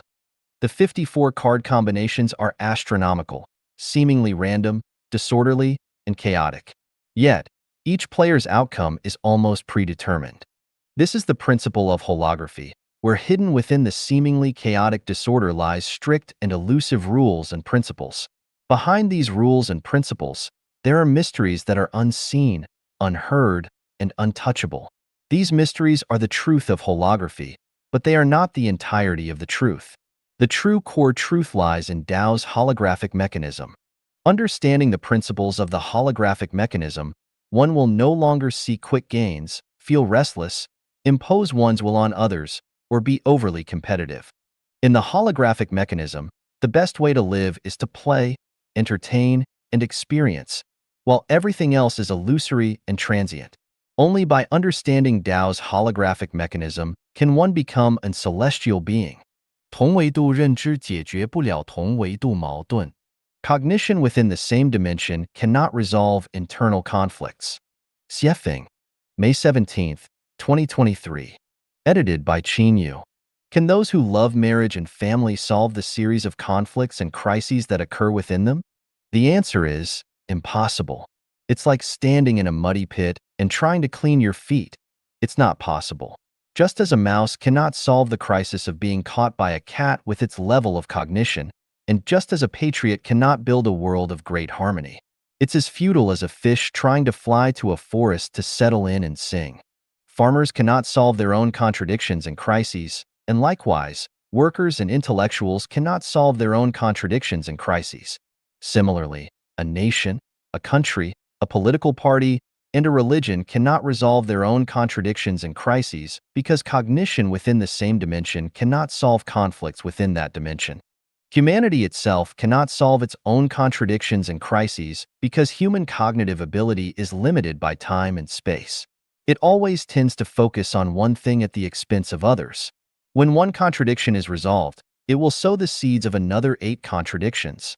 And when one crisis is resolved, it will give rise to 8 more crises. People coming from other places can easily discover the deficiencies and shortcomings of the local area. People from developed areas can easily find business opportunities and make money in less developed regions. The contradictions and crises of an underdeveloped or even impoverished country need people from developed civilizations to resolve them. Humanity's contradictions and crises require extraterrestrial beings to solve. From this, we understand a principle. To resolve conflicts, confrontations, and crises, do not seek solutions and approaches within the same dimension. Internal contention results in an increase in entropy, leading to rigidity and death. Instead, actively and proactively introduce people and cultures from different dimensions to overcome one's own contradictions and long-standing problems. The more pronounced regionalism, nationalism, and patriotism, the less conducive it is to resolve one's own contradictions and crises. This principle also applies to individuals. The stronger the ego, the better one feels about oneself, and the more reluctant one is to listen to others' advice, the greater the hidden crisis on the path of life. Because individuals cannot truly know and understand themselves, those around them are more aware of their situation. When a person rejects the advice of others and stubbornly insists on their own course of action, crises and dangers await ahead. Therefore, when a person is troubled, suffering, and worried, the best approach is to abandon their own cognition and seek external methods to solve the problems. If one always believes they are right and refuses to listen to others' advice, their troubles, suffering, and anxieties will not decrease but instead increase. In conclusion, do not seek solutions and ways to resolve crises within the same dimension of people and culture. Instead, look to people and cultures from different dimensions to find solutions and paths to overcome problems and crises. 问题无解向外探索. If a problem seems unsolvable, explore beyond its boundaries. Xiefeng, June 26, 2023. Edited by Qin Yu. Suppose a group of people live in a dim, dark, damp cave. How can they break free from this predicament? Is it possible to transform the gloomy, wet cave into a sunny, comfortable environment? Trying to study, research, strive, and work hard inside the cave is almost futile. The best way is not to contemplate within the cave, but to step out of it.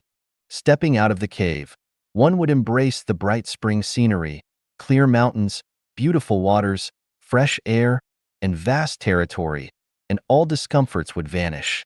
In August 1896, China was a place where men wore long braids and women bound their feet. Ox carts and horse carriages were commonly seen on the streets. The houses were made of mud, and the roads were made of earth. Even a gust of wind could blow up clouds of dust. Beggars were everywhere, and there were no household electrical appliances, not even a flashlight. At that time, Li Hongzhang visited the United States and saw skyscrapers on the streets, with cars passing by, men in suits and leather shoes, and women bared their chests and shoulders. There were electric lights indoors. The contrast with China was immense. If he had not ventured abroad, Li Hongzhang would never have known how backward China was at that time.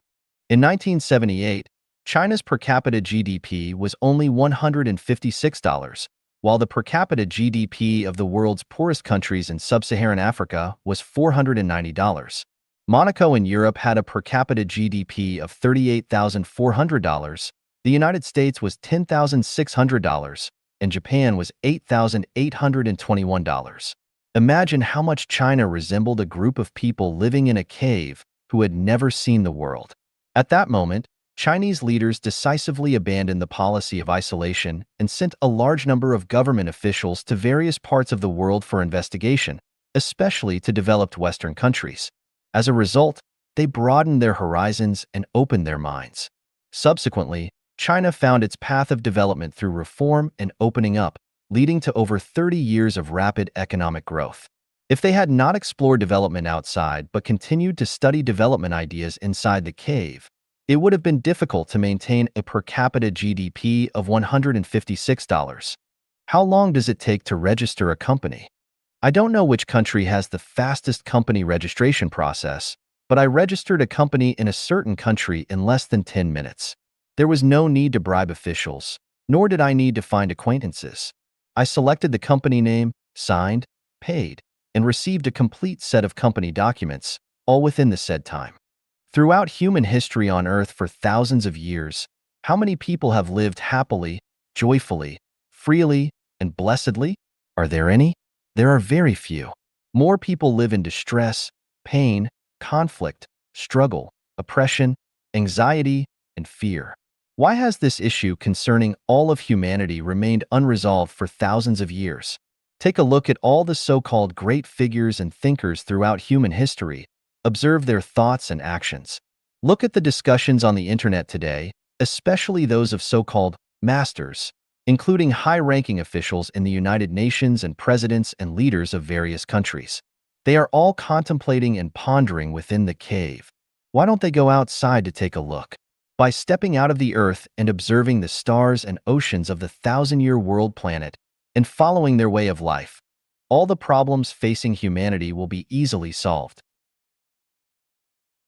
By walking out of the Earth and exploring the thousand-year world among the vast sea of stars, following their way of life, wouldn't all the problems faced by humanity suddenly become clear and easily solvable? If a problem cannot be solved in Christianity, look for answers in Buddhism. If Buddhism cannot solve a problem, look for answers in Islam. If Islam cannot solve a problem, look for answers in Taoism. If Taoism cannot solve a problem, go to the frontiers of science for answers. If science cannot solve a problem, look for answers in theology and metaphysics. In short, do not seek solutions and paths within your own cave of knowledge and cognition. Instead, step outside your own cognitive circle and seek answers outside. For some problems, it is much more difficult for those within the circle to find a solution than ascending to the sky. But by stepping out, one will find that others had already solved them hundreds or even thousands of years ago. I once wrote an article called, "When you think you're right, you're already wrong." If we do not step out of our own circle of knowledge and cognition, closing ourselves off in our own cave, then we will follow in the footsteps of past mistakes. Even after 10,000 years, humanity will still be trapped in the sea of suffering and unable to extricate itself. Isolationism, closing our eyes and ears, blocking information, shouting slogans, and paying no attention to external affairs will inevitably lead to ignorance, backwardness, barbarism, and ultimately extinction. 我的自然之道观. My view of the way of nature. Xiefeng, December 4th, 2023. Translation edited by Qin Youai emphasized that Life Genuine follows the way of nature because it is synonymous with the way of the greatest creator. Nature equals the greatest creator, and the greatest creator equals nature. Nature embodies all the laws and principles of the universe. Everything in the universe exists and evolves within these laws and principles. In this sense, nature is Tao, and Tao is nature.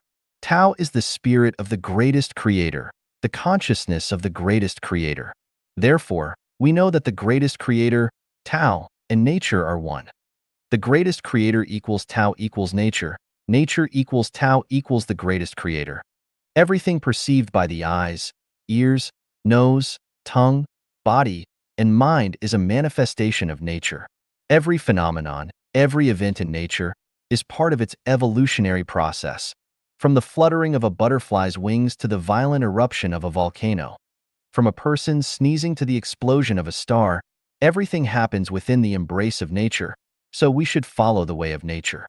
In fact, whether we follow the way of nature or not, the reality is that we are already within the way of nature. Everything in the universe is within the way of nature. No life, no phenomenon, no event can escape the palm of the way of nature. Understanding both the essence and the reason behind things, having a clear mind and bright eyes, brings us endless benefits. Firstly, our journey of life will become simple, light, joyful, and pleasant, rather than complex, heavy, troubled, and painful. Secondly, we will avoid reefs, pitfalls, obstacles, and deception, making our journey of life smooth and safe. Finally, by following the way of nature, we can reach a better space. I'll give some examples to illustrate. In Life Genuine, there is no idol worship, just a love for nature. Life Genuine does not celebrate festivals related to gods, Buddhas, celestial beings, and saints, nor does it celebrate festivals related to countries, nations, great people, or individuals. Only natural festivals, such as the Mid-Autumn Festival and the Spring Festival. In Life Genuine, there are no temples, monasteries, shrines, or churches. We just integrate into nature. Isn't life simpler and easier this way? Things undergo cycles of formation, duration, decay, and emptiness. Life experiences cycles of birth, aging, sickness, and death. This is the way of nature. Therefore, we will no longer mourn the decline of something, nor will we sorrow over our own aging or the passing of our loved ones. I live each day happily and freely, allowing everything to return to its rightful place, ashes to ashes, and dust to dust. Why in Life Genuine? One should not interfere with others' minds and affairs. Because everyone is within the way of nature, everyone has their own unique life trajectory and destiny. Interfering with others' minds and affairs not only annoys people, but also disrupts and influences nature's arrangement for them. Therefore, watching someone go to heaven without jealousy or interference. Watching someone go to hell without intervention or interference. Great as the sun, beautiful as peony flowers, have never interfered with anyone's destiny for millions of years. So small as you and me should not impose influence on others. Life Genuine does not advocate the cultivation of supernatural powers, gong, magic, and techniques, because as humans, the way of nature has already arranged everything for us. All the skills needed for survival are provided. Even the thresholds of hearing and sight are set to protect us. Otherwise, if we could hear plants growing, hear people talking 3 kilometers away, see ghosts around us and gods in the sky, we would not survive. Therefore, as humans, longing for and seeking supernatural powers, gong, magic, and techniques are contrary to the way of nature, and it goes against the way of nature. Understanding the way of nature, we can be as calm as water and tranquil and serene. Born in poverty? Well, that's okay. Born into wealth? Well, that's fine too. Stay in a 5-star hotel? Feels great. Stay in a thatched cottage? Wow, beautiful. In short, adapt to circumstances and remain calm. A mouse is a mouse, a cat is a cat. This is the arrangement of the way of nature, so there is no insistence on others, nor on oneself. No insistence on cabbage having the value of radishes, no insistence on wolves turning into herbivores. No insistence on children becoming rich and famous, no disdain for parents not leaving a substantial inheritance. No insistence on others acting according to one's own intentions, nor insistence on oneself becoming a certain type of person. Act according to one's own inner preferences. Become the person that the universe needs according to the arrangement of nature. Play the role that one should. After walking the way of nature, I discovered that selfish desires and attachment to the self are contradictory to the way of nature. Consequently, selfish desires and attachment to the self vanished. Without them, I eventually realized that I belonged to a heavenly life, having transcended the ordinary. It turns out that selflessness leads to self, and selflessness leads to fulfillment, is the highest and most profound secret of cultivation. Only by reaching the state of having nothing can one discover that they possess everything. After understanding the way of nature and adhering to it, looking back at everything in nature, observing everything happening in human society, and witnessing the aspirations and actions of people around us, it's full of humor, very funny. While for yourself, like driving with a GPS navigation map installed, regardless of how complicated the roads or how challenging the city may be, you will eventually reach your destination. 量子力学测不准原理与人的命运. Uncertainty Principle in Quantum Mechanics and Human Destiny. Xiefeng, December 5, 2023. Translation edited by Chinyo.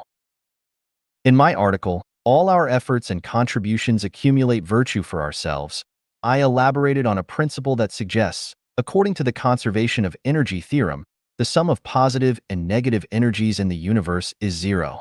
This phenomenon, like as you sow, so shall you reap, can be deduced to speculate on a person's future scenarios based on factors such as their psychological activities, words, behaviors, expressions, attitudes, and postures. In other words, a person's life trajectory and destiny can be predicted. However, some have questioned this, arguing that microscopic particles exhibit random Brownian motion, and the uncertainty principle of quantum mechanics tells us that human destiny cannot be predicted. The skepticism is very valuable. Now, let's analyze and explore whether the uncertainty principle of quantum mechanics can be applied to predicting destiny. Before delving into this, let's first understand what Brownian motion, quantum mechanics, and the uncertainty principle of quantum mechanics mean. Describing scientific concepts in academic language can be challenging for the public, so I prefer simplifying complex scientific concepts for better understanding. Brownian motion refers to the random movement of particles. Most people who have studied in school have observed the erratic movement of molecules. Under a microscope, all molecules move aimlessly, colliding with each other randomly, creating a chaotic motion. What is quantum? Again, avoiding scientific jargon, let's understand quantum like this. Traditionally, energy is continuous and cannot be measured in discrete units like 1, 2, or 3. For instance, when we measure the length of an object, we can be precise to, say, 1.259264819 meters. However, many objects in the objective world can only be measured in whole units, not in decimal points. For example, if you count the number of sheep in a pen, you can't say there are 13.483256 sheep. You can only say there are 13 or 14 sheep, not 0.483256 sheep. When scientists discovered that light exhibits both particle and wave properties, thus having wave-particle duality, Max Planck found that the flow of electromagnetic energy is not continuous but occurs in discrete packets. He coined the term quantum to measure this energy packet. When sunlight shines on a metal plate, photons can knock electrons out of the metal plate, creating a flow of electrons, which forms an electric current. This phenomenon is known as the photoelectric effect. In the photoelectric effect, electrons are not excited by the intensity of light, but by the frequency of photons. Einstein discovered the particle nature of light, and the smallest unit for measuring the energy of photons is called a quantum. This wave-particle duality of light overturned traditional understanding, and the need to describe this phenomenon with concepts beyond traditional cognition led to the birth of quantum mechanics. Thus, Newtonian mechanics became known as classical mechanics, and the principles that classical mechanics cannot explain became known as quantum mechanics. Quantum mechanics explains the laws of motion of microscopic matter and represents a major leap in human cognition beyond classical mechanics. So, what is the uncertainty principle of quantum mechanics? The essence of the uncertainty principle is, strictly speaking, the principle of indeterminacy principle. Uncertainty and indeterminacy are two completely different concepts. Uncertainty implies almost negation, while indeterminacy neither affirms nor denies. The meaning of the uncertainty principle is that if the position of a microscopic particle can be determined, then its momentum, such as velocity, is difficult to determine, i.e., uncertain. Conversely, if the momentum, such as velocity, of a particle can be accurately measured, then the position of the particle is difficult to determine or uncertain. In classical mechanics, knowing the velocity and time allows for the accurate determination of position. However, in quantum mechanics, even if the velocity and time are known, the position cannot be determined, and the more accurate the velocity and time values, the more difficult it is to determine the position. Photons or electrons, are they appearing in wave form or particle form?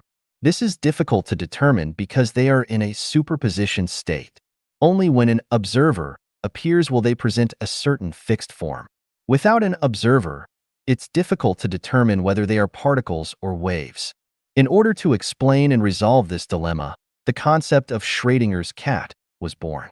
The cat locked in a sealed box could be alive or dead. It's impossible to determine whether the cat is alive or dead before opening the box. Only when an observer opens the box. Can the cat's state be determined? Before it's determined, it can be said that the cat in the box is both alive and dead. Schrödinger believed that the cat is either dead or alive. The state of being both dead and alive does not exist. Therefore, Schrödinger denied the superposition state of being both dead and alive. Based on this, an American scientist introduced the concept of parallel universes. He believed that the superposition state does not exist at all, not because the observer's presence collapses the superposition state, but because it splits. Seeing the cat alive is in one real world, while seeing the cat dead is in another real world. The wave-particle duality principle is the same. In one real world, the electron you see is in wave state, while in another real world, the electron you see is in particle state. Or it can be said that one person sees the cat as dead, while another person sees it as alive. Who is wrong? Neither, because the two people are in different worlds, and the forms of the macrocosm they see are different. Having understood Brownian motion, quantum mechanics, and the uncertainty principle, let's reevaluate the validity of the law. I propose that all our efforts and contributions are to accumulate merits for ourselves. Firstly, the irregular movement of molecules in the microscopic world cannot describe the motion of substances in the macroscopic world. In the macroscopic world, Newton's classical mechanics is still correct. If I drive home from 300 kilometers away, maintaining a speed of 100 kilometers per hour, then I can arrive home in 3 hours. This is definite, not uncertain. 5 plus 3 is equal to 8. This is definite, not uncertain. The irregular molecular movement we observe under the microscope is based on the premise that all molecules involved in the movement have equal values and the same molecular weight. Because the molecular weights are equal, when they collide with each other, they still follow Newtonian mechanics, that is, the law of equal and opposite action and reaction forces. So, their movements always appear irregular. But when one of the molecules has a molecular weight much greater than the surrounding molecules, as long as it determines a direction of motion, the other molecules cannot stop it. Its movement is no longer irregular, but regular towards one direction. Even a piece of iron, as long as strong positive and negative currents are applied to both ends, the electrons in the iron with irregular movement will immediately move uniformly in the same direction. If you put an iron rod into a coil and pass an electric current through the coil, the iron rod will be magnetized. From then on, the molecules with irregular movement in the iron rod will move uniformly towards the same direction. Therefore, it can be known that the irregular movement of particles in the microscopic world cannot overthrow the law that all our efforts and contributions are to accumulate merits for ourselves. At a hub railway station with a four-directional railway network, we often see crowds of people surging and passengers flowing endlessly in the railway station. On the surface, these people seem to be moving irregularly, but in fact, each person is walking towards their destination amidst the collision of the crowd. Secondly, let's look at quantum. Perhaps many people equate quantum with molecules, atoms, electrons, protons, neutrinos, and so on. Molecules, atoms, electrons, etc. are all particles, a kind of substance. While quantum is a unit of measurement of energy for a particle, it is not matter. Therefore, it is wrong to use quantum to measure or compare human thoughts, which is a conceptual error. The uncertainty principle of quantum mechanics only applies to the movement forms of particles in the microscopic world. Although the human body is composed of electrons, which exhibit wave-particle duality, it's essential to recognize that graphite and diamond, both consisting of carbon atoms, have vastly different properties. Therefore, we cannot infer the characteristics of diamond based on those of graphite. In other words, we cannot treat the lead core of a pencil as if it were a diamond. The future of every individual can be predicted and determined. When we look at the vast crowd in human society, it resembles the irregular movement of molecules under a microscope. For those who lack faith, have no definite life view, values, worldview, direction, or destination, their future is determined, that is, continuous reincarnation. In times of peace, if someone commits murder, then his future is essentially determined, either going to prison or receiving the death penalty.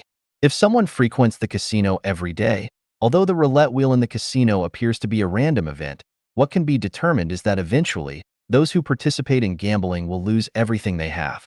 If an official frequently accepts bribes, it can be determined that he will eventually be imprisoned. If someone is lazy and very selfish, it can be determined that they will lack clothing and suffer from poverty. When I plant a watermelon seed, it can be determined that watermelon seedlings will grow, watermelon vines will grow, and eventually, watermelons will be harvested. It is impossible to use the uncertainty principle of quantum mechanics to say, it's uncertain. Maybe roses will grow, and no fruit will be harvested. So, who can escape the consequences of their actions and words? The uncertainty principle of quantum mechanics is fundamentally inapplicable to the issue of human destiny. Laozi's saying divine punishments, though slow, are always sure. With big meshes, yet letting nothing slip through, is absolutely a law of the universe. To understand the cause of past lives, look at what you are experiencing in this life. To know the consequences of future lives, look at what you are doing in this life. This simple statement holds profound philosophical insight into life. Now let's look at the future of Chanyuan celestials. Before becoming Chanyuan celestials, they can be said to be moving irregularly, but when I guide everyone onto the Tao of the greatest creator and the way of life of Chanyuan towards the celestial island's continent, it's like magnetizing the iron rod. I continuously infuse spiritual and mental energy, so all electrons in the magnetized iron rod move uniformly towards one direction, and the ultimate result of the movement must be reaching the celestial island's continent. I shout loudly in the crowd, "Who's going to South Africa? Those who want to go to South Africa, follow me." So, some people say, "I want to go to South Africa." So, I start processing visas for South Africa, buying tickets to South Africa, packing necessary luggage, and pre-booking hotel rooms in South Africa for everyone. Can these people ultimately reach South Africa? We cannot use the uncertainty principle of quantum mechanics to say, who knows? They might end up in the UK instead. Are the Chanyuan celestials undergoing Brownian motion? Or is their future destination uncertain? 生命禅院对佛祖上帝不献祭. Life at Chanyuan does not sacrifice to the ancestor of Buddha, the greatest creator. Xiefeng, January 5, 2024. Translation edited by Chinyo. If I cut off your finger and solemnly offer it to you as a sacrifice, would you accept my offering? Everything in the world belongs to the greatest creator. All life in nature is part of the greatest creator. Offering back what belongs to the greatest creator is akin to cutting off his toes and presenting them to him. Would the greatest creator be willing to accept that? Offering life as a sacrifice to the ancestor of Buddha, the greatest creator, is not reverence for the greatest creator. Instead, it is blasphemy against him. At some point in history, humans sacrificed other humans to spirits, burning them alive as offerings. That was an ignorant and cruel sacrifice. Modern society has gradually entered a civilized era, so sacrificing living humans is no longer practiced. However, when we slaughter cattle, sheep, chickens, and ducks as offerings to the spirits, the form has changed but the essence remains the same. This practice is not acceptable. The ancestor of Buddha, the greatest creator, would never accept expressions of reverence, respect, and love from us through killing lives. To express reverence, respect, and love for him, we should do so by revering and protecting nature and all life, not through sacrificial offerings. Who enjoys receiving sacrifices from people the most? The answer is demons and monsters. If you don't understand this truth, just take a look at Journey to the West. In Journey to the West, demons and monsters most enjoy people expressing fear, terror, and begging for mercy through sacrifices, and the best offerings are virgin boys and girls. 生命禅院不以男女姓氏评价人品. Life at Chanyuan does not judge a person's character based on their sexual activities. Xiefeng, January 5, 2024. Translation edited by Chinyo. Personal freedom is a universal value, and individuals have the right to decide how to use their own bodies.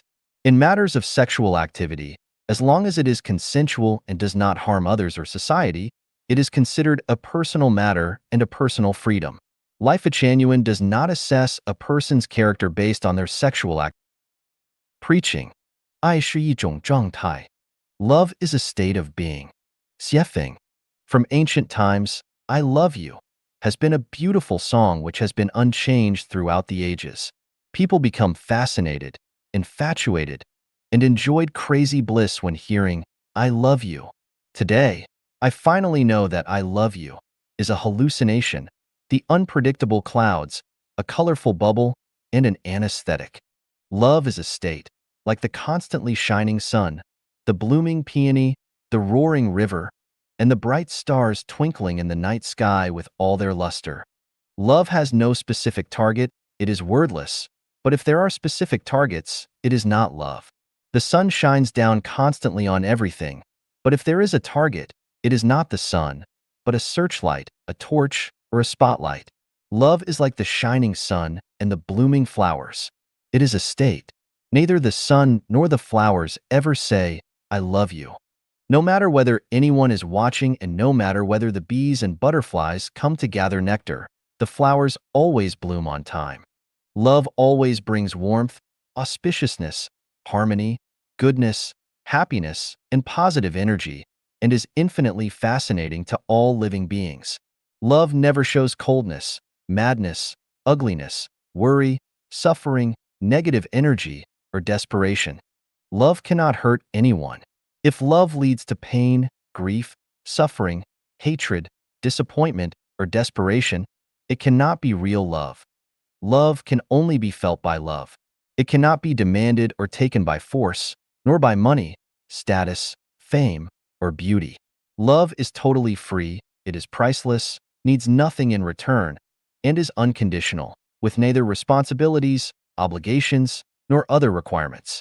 Love treats everyone the same. Beggars and billionaires, commoners and royalty. Love has no morals. Love has no system of values. Love lives in truth, kindness, beauty, and right, as well as in falseness, evil, ugliness, and wrong. The differences in the levels of love between different living beings are in the contents of love's energy. The more love a living being has, the higher its level is. The less love it has, the lower its level is. This is the same as the differences of kerosene lamps, electric lamps, and the sun. They are shining different lights. The kerosene lamp can only illuminate one room in a house, and the electric lamp can illuminate a yard, but the sun can illuminate a much larger area. The light of the Buddha can spread everywhere, but the light of human beings can only spread in limited regions. This is the difference between Buddhas and people. So, we understand that those who love everything and live for the benefit of all living beings are Buddhas. Those who only love and think about themselves are devils. Those who love and live for only one person or several people are animals. And those who only love and live for a group of people are human beings. According to this, we know that those who selfishly love themselves are the offsprings of devils. Those who only love one person or thing, such as within monogamous marriage, are the lowest level of animals. Those who love their families are the lowest level of human beings, and those who love their own nations, religions, organizations, and political parties are human beings, but those who live for the benefit of all living beings regardless of their own interests are more than human beings. They are bodhisattvas, angels, and Buddhas. Human beings are not worthy of speaking the word love. Love is the patent of bodhisattvas, angels, and Buddhas.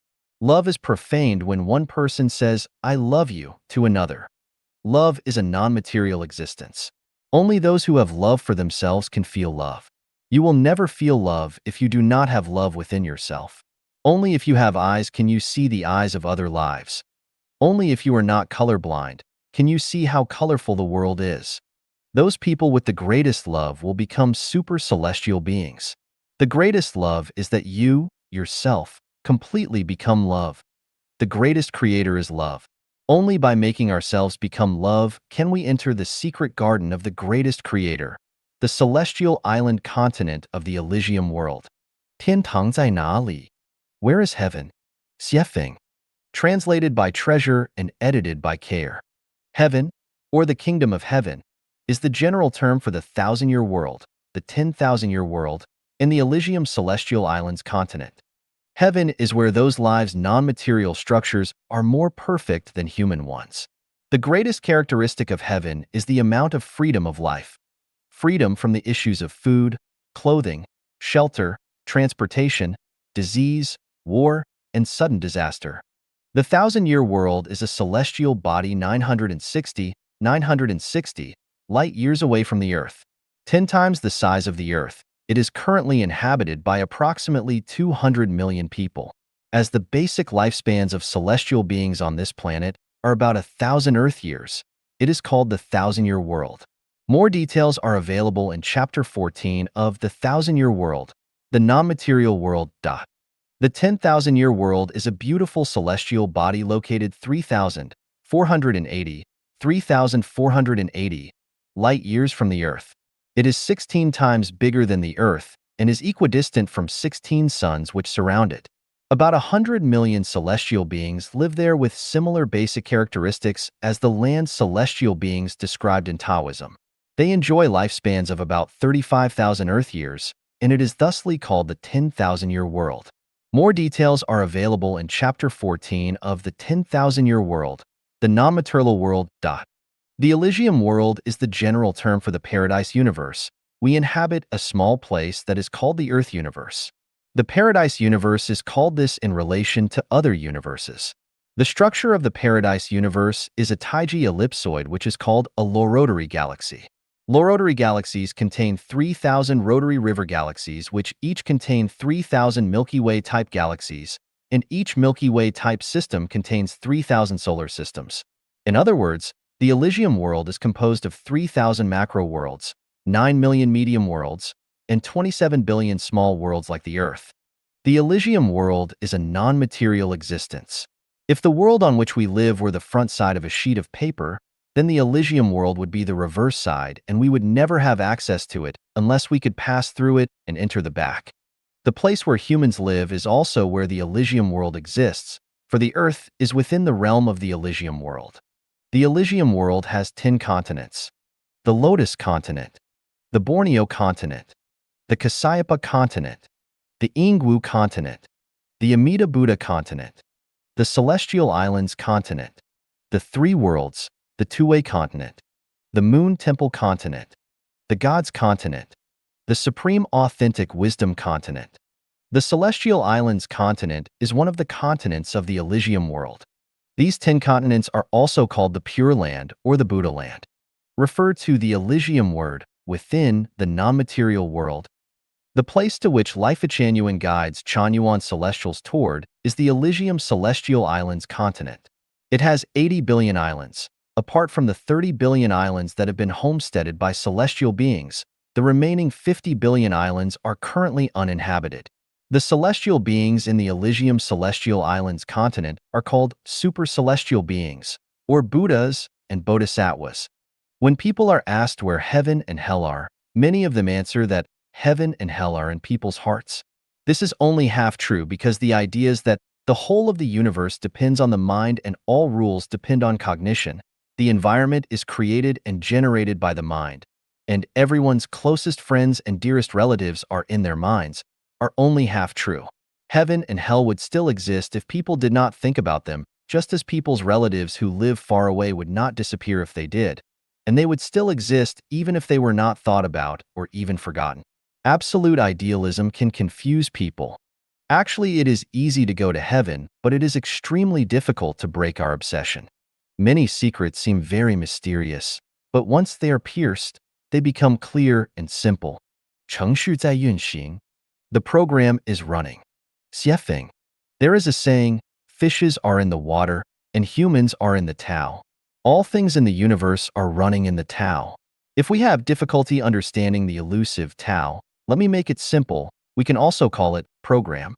So the above saying could be, fishes are in the water and humans are in the program. And all things in the universe are running in the program. What is program? In Chinese, program is 程序. 程 means the rule, law, pattern, and equation. 序 means sequence and order.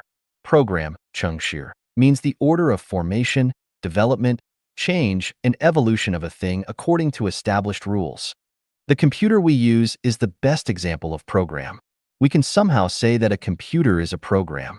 To use a computer, we need to follow programs.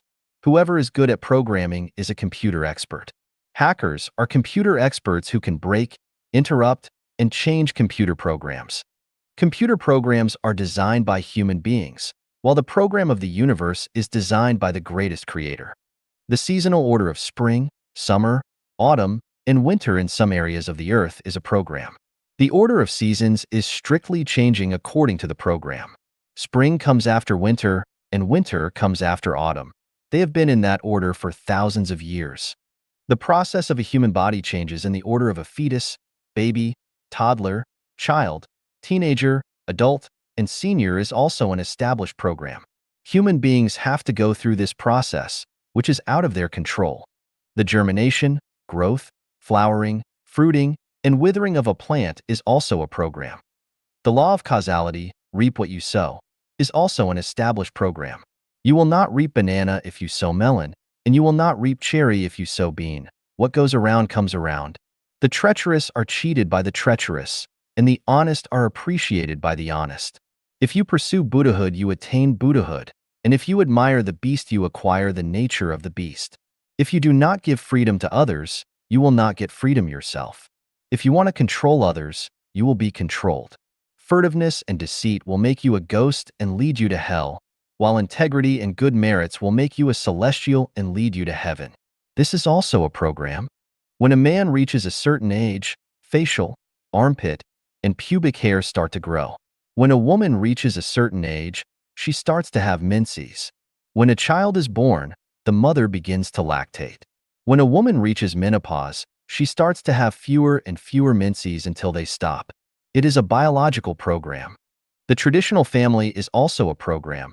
When one gets married, he or she has to live according to the family program, which is beyond their control. Countries are programs.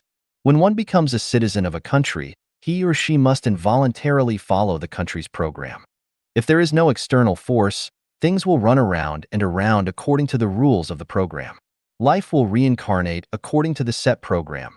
To avoid constraints of the program, there must be an external force, without which the development of things will not change the track.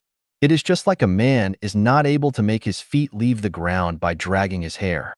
The external force is not necessarily a mechanical force. An accident, a phenomenon, a book, a story, and a sentence, even an insect, a hairstyle, a blade of grass, or an action could become the force. As long as it is able to change the existing program, no matter how small the changes are, it is an external force. The teachings of Jesus Christ, Buddha Sakyamuni, Prophet Muhammad, and Confucius are very strong external forces. How many programs are there in the universe? There are numerous. There is the program governing the movements of planets, the program of society's development, and the program of life changes. Each space has its own program. Each plant and animal has their own growing program. There are master programs and subprograms. There are long-term programs, short-term programs, etc. Programs are very rigorous. While they are also layered and closely related, they are causes and effects and are flexible to change. The master program is normally unchangeable, while subprograms are changeable. For example, it is difficult to change the master program of birth, growth, aging, and death of a human, while things like short-term depression can be changed by external forces such as inspiring words or actions. The change of the master program of how hair grows is very difficult, but the hairstyle can be changed easily. The master program of the nature of life is almost impossible to change, but the direction of life can be changed. You cannot touch a pitch and not be mucked. Without the external force, the track of life will not change. Life follows its trail. Once there is an external force, the track of life changes. A single conversation across the table with a wise man is worth 10 years of studying books. One takes the way of saints when influenced by a saint, and one takes the way of robbers when influenced by a robber. A butcher becomes a Buddha the moment he drops his cleaver. A thought and an idea can change one's destiny. Whichever direction you choose at an intersection without a sign, the corresponding program starts to work. For example, at the intersection of 4 roads, the first road leads to hell, the second to the human world, the third to the Buddha world, and the fourth to the celestial world. Where there is no road sign, our choice activates the corresponding program and it will lead us to a destination unless we change the route midway. All programs are predefined, but human beings can transfer from one program to another. When a man exits one program, he enters another. It is impossible to enter an area that is not within a program. Human beings can only enter 12 programs, and the best and most free life program is the program of the Elysium world. When one life possesses the consciousness of a human being, he lives in the program of the human world and will therefore be constrained by the limits of the program. Once a life possesses the consciousness of a celestial being, his living program starts to slowly transfer to the program of the Elysium world, which means he has changed his life track. All programs are already designed, and many of them are hidden programs. Once conditions are met, any incident will activate the program. It is just like a landmine. It explodes when you step on it, but as long as it is not touched, it will remain hidden underground. It is also like drinking potassium cyanide. You will immediately feel terrible in your organs, foam at the mouth, and quickly bleed to death. When conditions are not ripe, the program will not activate. When the temperature is not warm enough, mosquitoes and flies will not revive and fly. When yin and yang do not meet each other, lightning and thunder will not fill the sky. Without proper humidity and temperature, seeds will not germinate. Before one has reached a certain stage of self-cultivation, he or she will not transform into a celestial being. One cannot enter into an oasis if he or she has not walked out from a desert. One cannot enter a new program if he or she does not leave the traditional family. One cannot enter heaven if he or she does not walk out of the human world. In short, these are predefined programs. When a program is activated, do not worry, for it will run automatically. It is just as a female egg will grow automatically once it is fertilized. We feed a child every day, so he will grow as well. In spring, if we spread seeds in the land, they will automatically germinate, flower, and fruit. It is the result as well as the power of the program. As long as we plant seeds, there will be fruits. This is how the program works. However, we must wait for the fruit to become ripe. We can get some fruits very quickly, while we need to wait more time to get others. And for some seeds, we need to wait a very long time to get their fruits. Peach fruits in 3 years and apricot in 4 years, while we need to wait 18 years to be able to enjoy the fruit of walnuts. Anxiety does no good. As a man sows, so he shall reap. We do not see the fruit, not because it is barren, but we shall see it when the time is right. By observing the current situation of humans in the society, we can know their past. By observing their current behaviors, we can forecast their future. If we do not see anything happen in 5 years, wait for another 5 years, and if still nothing happens, wait for 100 years. In a word, what goes around comes around. This is because the program is running and is not fortune-telling. We must trust programs and trust that as long as we give, we gain. We need to give first in order to gain. If we give others love, we will gain a beautiful life, future, or something else. If we cheat others, or take a bribe of $100,000, we get many temporary benefits, but in the future, we might need to pay the price of a limb, face a calamity, or reincarnate to an animal to pay our debts. Therefore, any behavior that tries to take advantage of others is foolish, cheating and lying is stupid, and being opportunistic is short-sighted. Throw a long line to catch a big fish. Being diligent on self-cultivation, it is possible to achieve the life level of a celestial being. Do not care that you get a return when you are committed to something. Just make your contribution wholeheartedly and ask not for gain. As long as you give, you will gain. This is because the program is running. 穷人进不了天堂. The poor cannot enter into heaven. Xiefeng. Translated by Treasure and edited by Care. This is a cruel reality because even Jesus Christ said, "It is easier for a camel to pass through the eye of a needle than for a rich man to enter the kingdom of God." We take it for granted that the kingdom of God belongs to the poor. However, after more than 10 years of harvesting the ripe crops, I have found that the poor cannot enter into heaven. The most distinctive feature of the poor is that they take, while that of the rich is that they give. A person who takes constantly is continuously sinning, accumulating debt, and digging deeper into debt. According to the law of the gravitation of life and the rules of the sum of positive and negative energies always equal 0, the poor will have to stay within the 6 great divisions in the wheel of karma without any hope of entering heaven. Heaven belongs to the rich and hell belongs to the poor. This fact sounds so miserable that I feel unkind saying it, or even thinking it. It is the same as putting a knife into the hearts of the poor as their blood pours out. However, not telling the truth would mean that I, Xiefeng, am a big liar. And as those who conceal the truth would certainly go straight to hell. So who are the rich and who are the poor? Those who give wealth to others, to society, and to nature without incurring debts are rich, but those who constantly take from others, from society, and from nature while incurring debts are poor. What is wealth? What others, society, and nature need is wealth. Wealth is defined as soul wealth, spiritual wealth, and material wealth. All that can bring others' minds peace, serenity, and calmness are soul wealth. All that can encourage and cheer others on, or that can bring them passionate enthusiasm of life are spiritual wealth, and all that can offer the conveniences of food, clothing, shelter, transportation, birth, aging, illness, and death are material wealth. As long as you owe a debt and continue to take, you will be among the poor, but as long as you are not in debt and continue to give, you will be among the rich.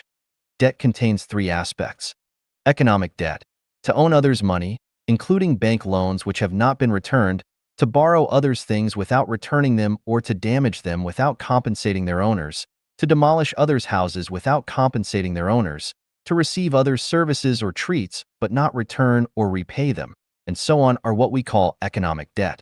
Emotional debt, care from grandparents, love and care received from childhood by our parents, concern and care from siblings, help from friends, relatives, and neighbors, guidance from superiors, and the cooperation of workmates, education and guidance from masters and teachers, care and consideration from lovers and spouses, special filial piety from children, and similar ties are all forms of emotional debt.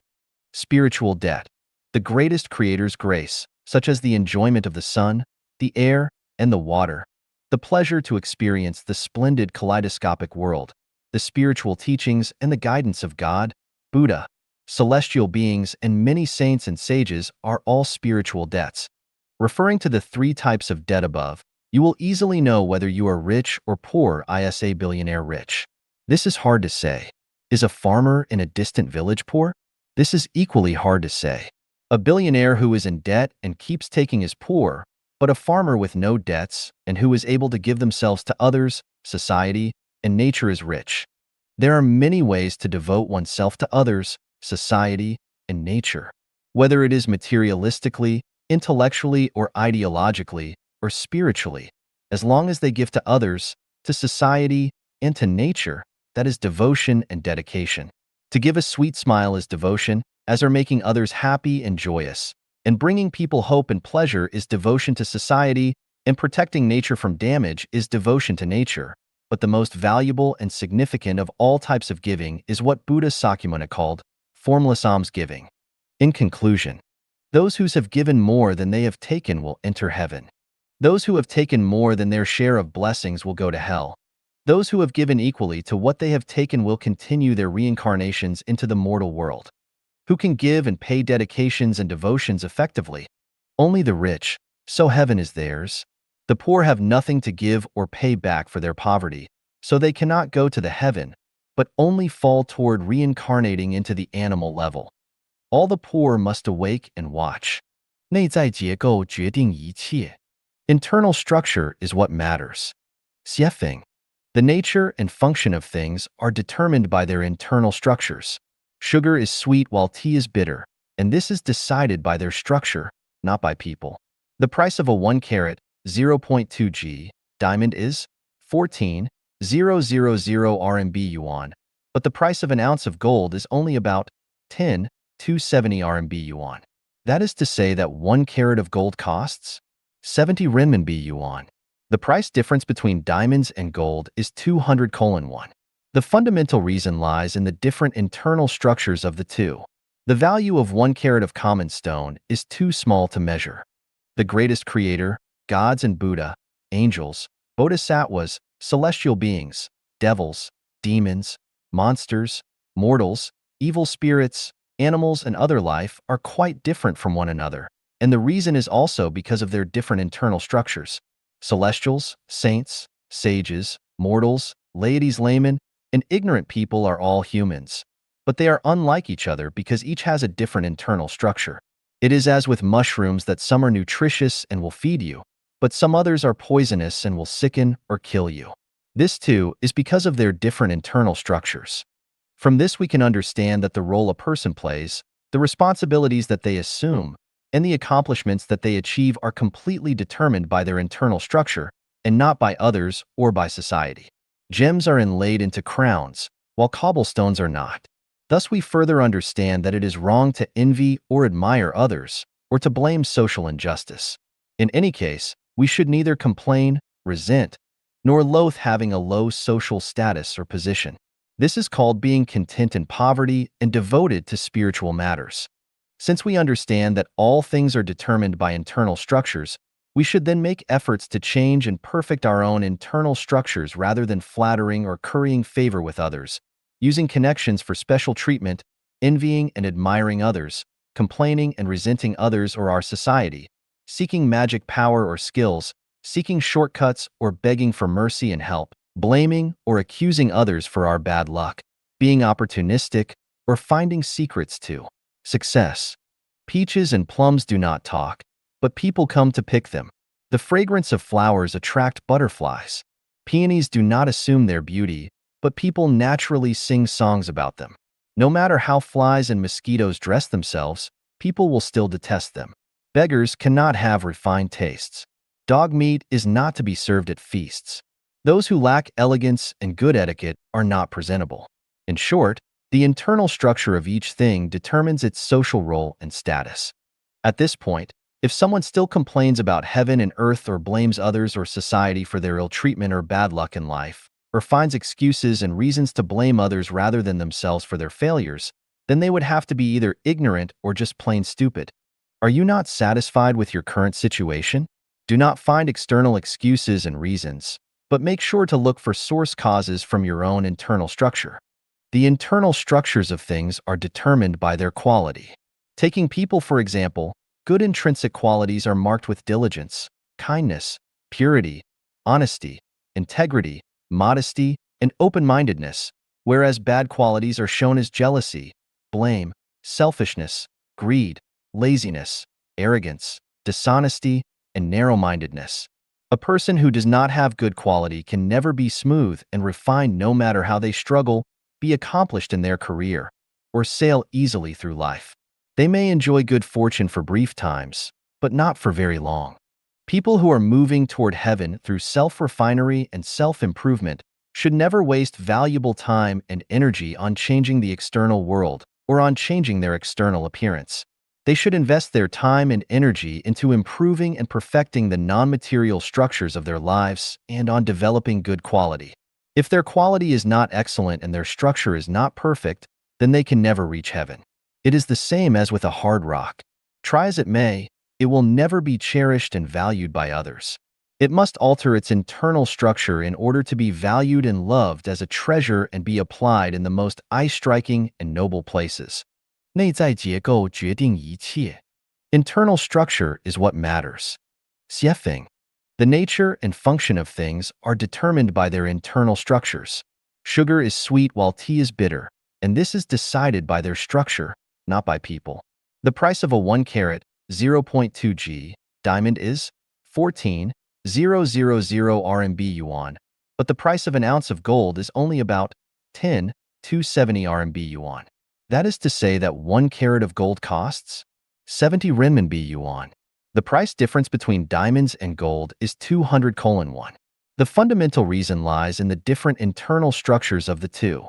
The value of 1 carat of common stone is too small to measure. The greatest creator, gods and Buddha, angels, bodhisattvas, celestial beings, devils, demons, monsters, mortals, evil spirits, animals, and other life are quite different from one another, and the reason is also because of their different internal structures.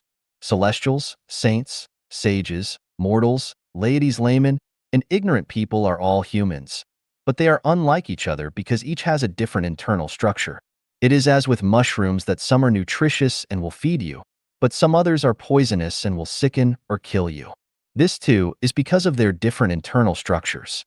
From this we can understand that the role a person plays, the responsibilities that they assume, and the accomplishments that they achieve are completely determined by their internal structure and not by others or by society. Gems are inlaid into crowns, while cobblestones are not. Thus, we further understand that it is wrong to envy or admire others, or to blame social injustice. In any case, we should neither complain, resent, nor loathe having a low social status or position. This is called being content in poverty and devoted to spiritual matters. Since we understand that all things are determined by internal structures, we should then make efforts to change and perfect our own internal structures rather than flattering or currying favor with others, using connections for special treatment, envying and admiring others, complaining and resenting others or our society, seeking magic power or skills, seeking shortcuts or begging for mercy and help, blaming or accusing others for our bad luck, being opportunistic, or finding secrets to success. Peaches and plums do not talk, but people come to pick them. The fragrance of flowers attract butterflies. Peonies do not assume their beauty, but people naturally sing songs about them. No matter how flies and mosquitoes dress themselves, people will still detest them. Beggars cannot have refined tastes. Dog meat is not to be served at feasts. Those who lack elegance and good etiquette are not presentable. In short, the internal structure of each thing determines its social role and status. At this point, if someone still complains about heaven and earth or blames others or society for their ill treatment or bad luck in life, or finds excuses and reasons to blame others rather than themselves for their failures, then they would have to be either ignorant or just plain stupid. Are you not satisfied with your current situation? Do not find external excuses and reasons, but make sure to look for source causes from your own internal structure. The internal structures of things are determined by their quality. Taking people, for example, good intrinsic qualities are marked with diligence, kindness, purity, honesty, integrity, modesty, and open-mindedness, whereas bad qualities are shown as jealousy, blame, selfishness, greed, laziness, arrogance, dishonesty, and narrow-mindedness. A person who does not have good quality can never be smooth and refined no matter how they struggle, be accomplished in their career, or sail easily through life. They may enjoy good fortune for brief times, but not for very long. People who are moving toward heaven through self-refinery and self-improvement should never waste valuable time and energy on changing the external world or on changing their external appearance. They should invest their time and energy into improving and perfecting the non-material structures of their lives and on developing good quality. If their quality is not excellent and their structure is not perfect, then they can never reach heaven. It is the same as with a hard rock. Try as it may, it will never be cherished and valued by others. It must alter its internal structure in order to be valued and loved as a treasure and be applied in the most eye-striking and noble places.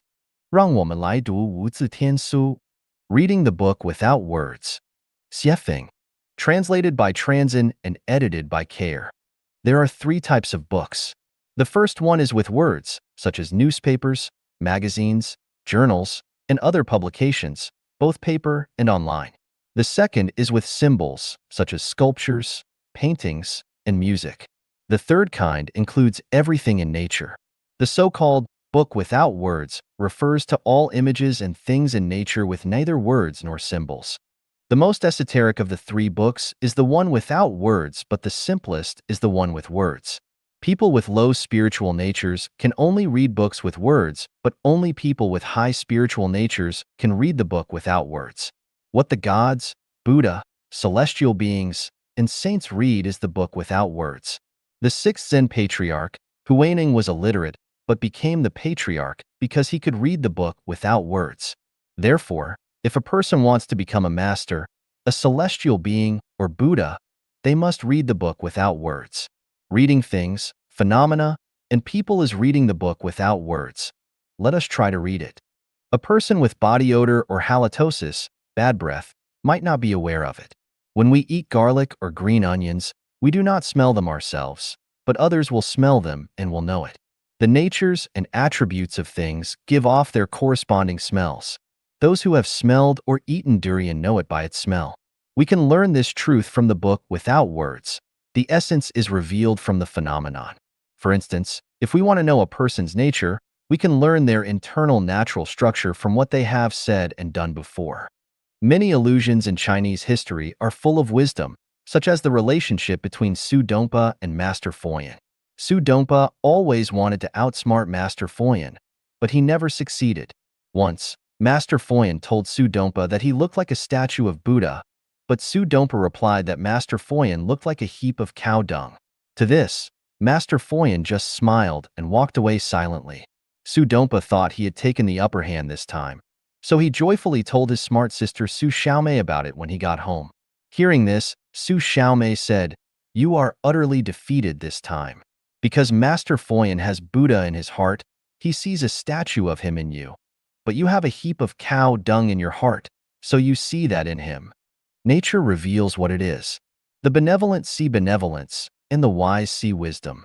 A person who is filled with love can feel nature's love and others' love, but a person with no love in their heart can never feel your love regardless of how much you show it. Those who always compliment others have rich and beautiful spirits and souls, but those who always demean, mock, criticize, insult, and attack others, and who always speak badly about them, both to their faces and behind their backs, most clearly have ugly souls and extremely poor spirits. Speaking well of others shows that one is good, but speaking ill of others shows that one is not.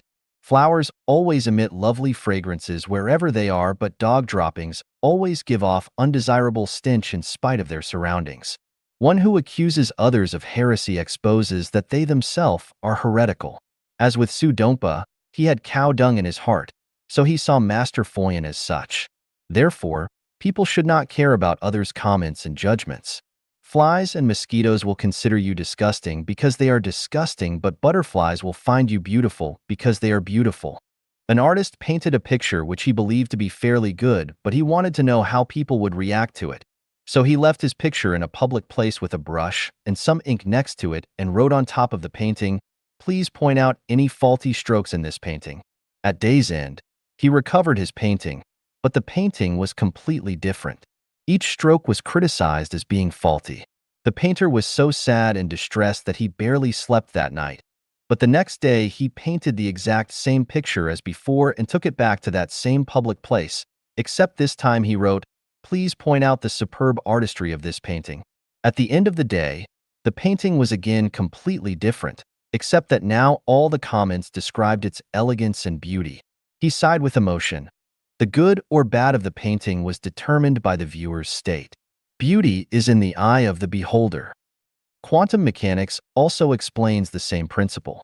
The movements of fundamental particles are decided by the consciousness of the persons watching them. The Japanese scientist Masaru Emoto found that the structures of pure ice crystals can be shaped by the mentalities of people observing them.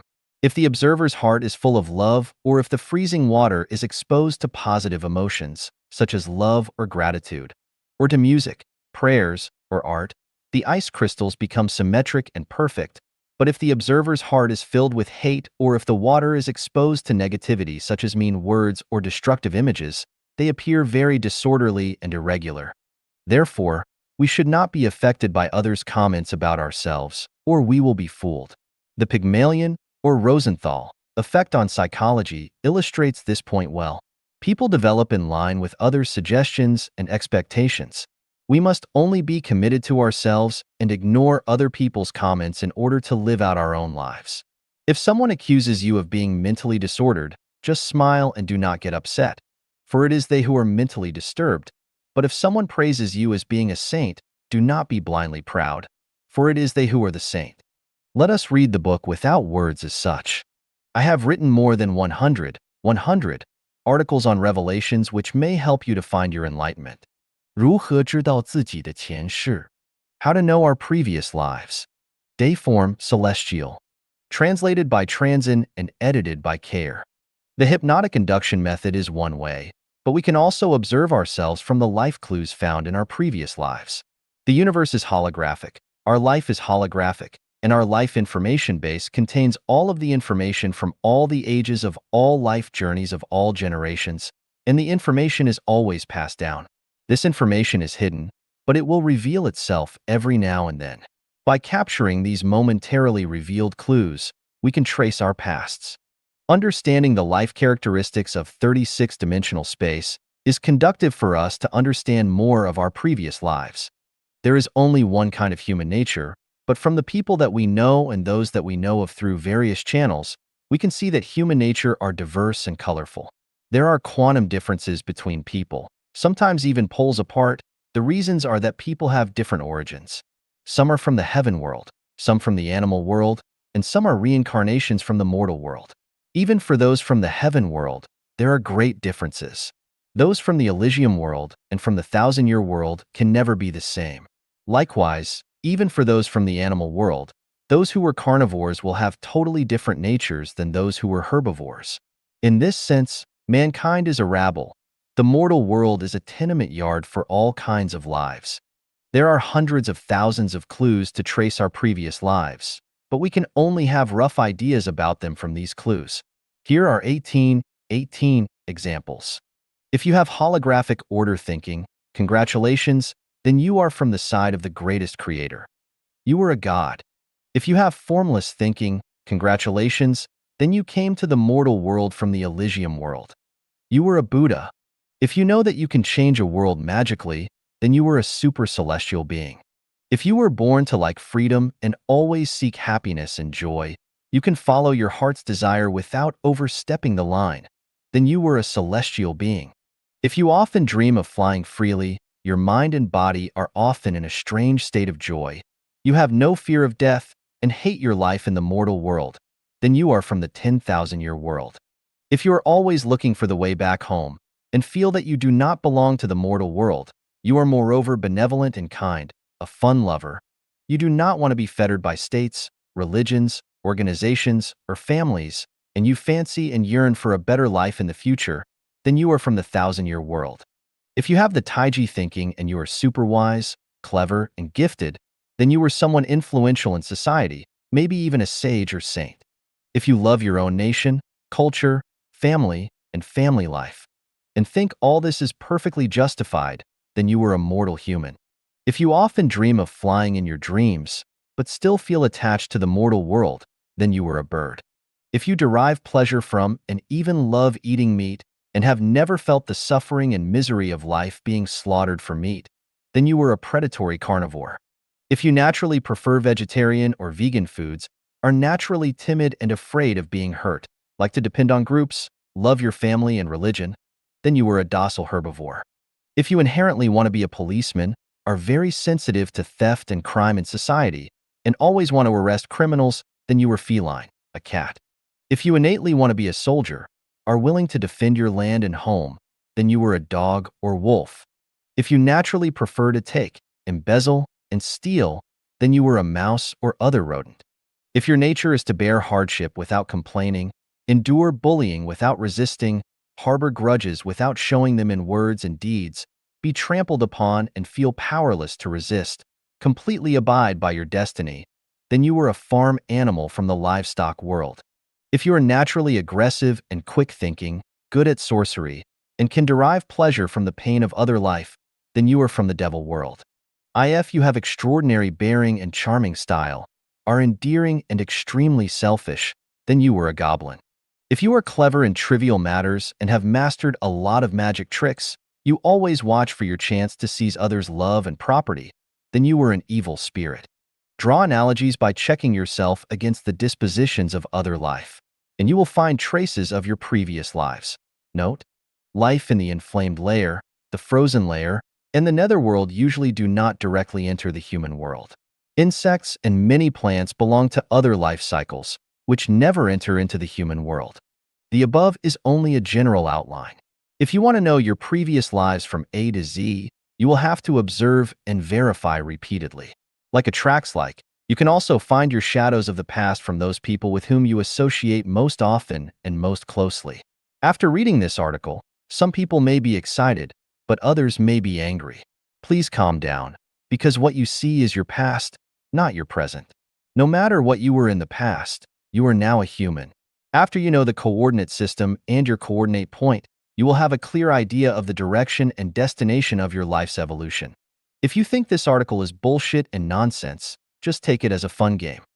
Please refer to the next article, How to Predict Your Own Afterlife. 如何推测自己的来世 How to predict your own afterlife. Dayform Celestial. Translated by Transin and edited by Care. Everything has the ability to move and develop, and this includes life. When we see a pregnant woman, we know that she is conceiving life. She is having a baby. After the baby is born, we know that it will gradually grow up, move from childhood to adolescence, youth, middle age, and old age. After spring, we know it will be summer, fall, and winter. As long as we know our situation, we can predict our life state in our next phase. To speculate about your afterlife, you first need to understand the non-material structural state of your life. You cannot see your life's non-material structure with your naked eyes. The only way to do this is to examine your own consciousness. You can predict your afterlife according to the characteristics of your own consciousness. Consciousness is the essences of life. Different consciousnesses determine different life states. Some days ago, Foshan Celestial and I went to enjoy a terrace in Yuanyang, Yunnan. When we went deep into the village and I saw how some elderly Hani people were having hard lives, I asked him, "These elderly people have suffered in this valley throughout their lifetimes.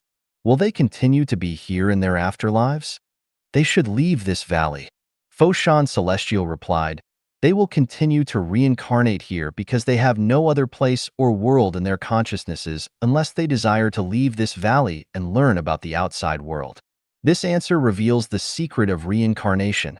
Consciousness decides existence.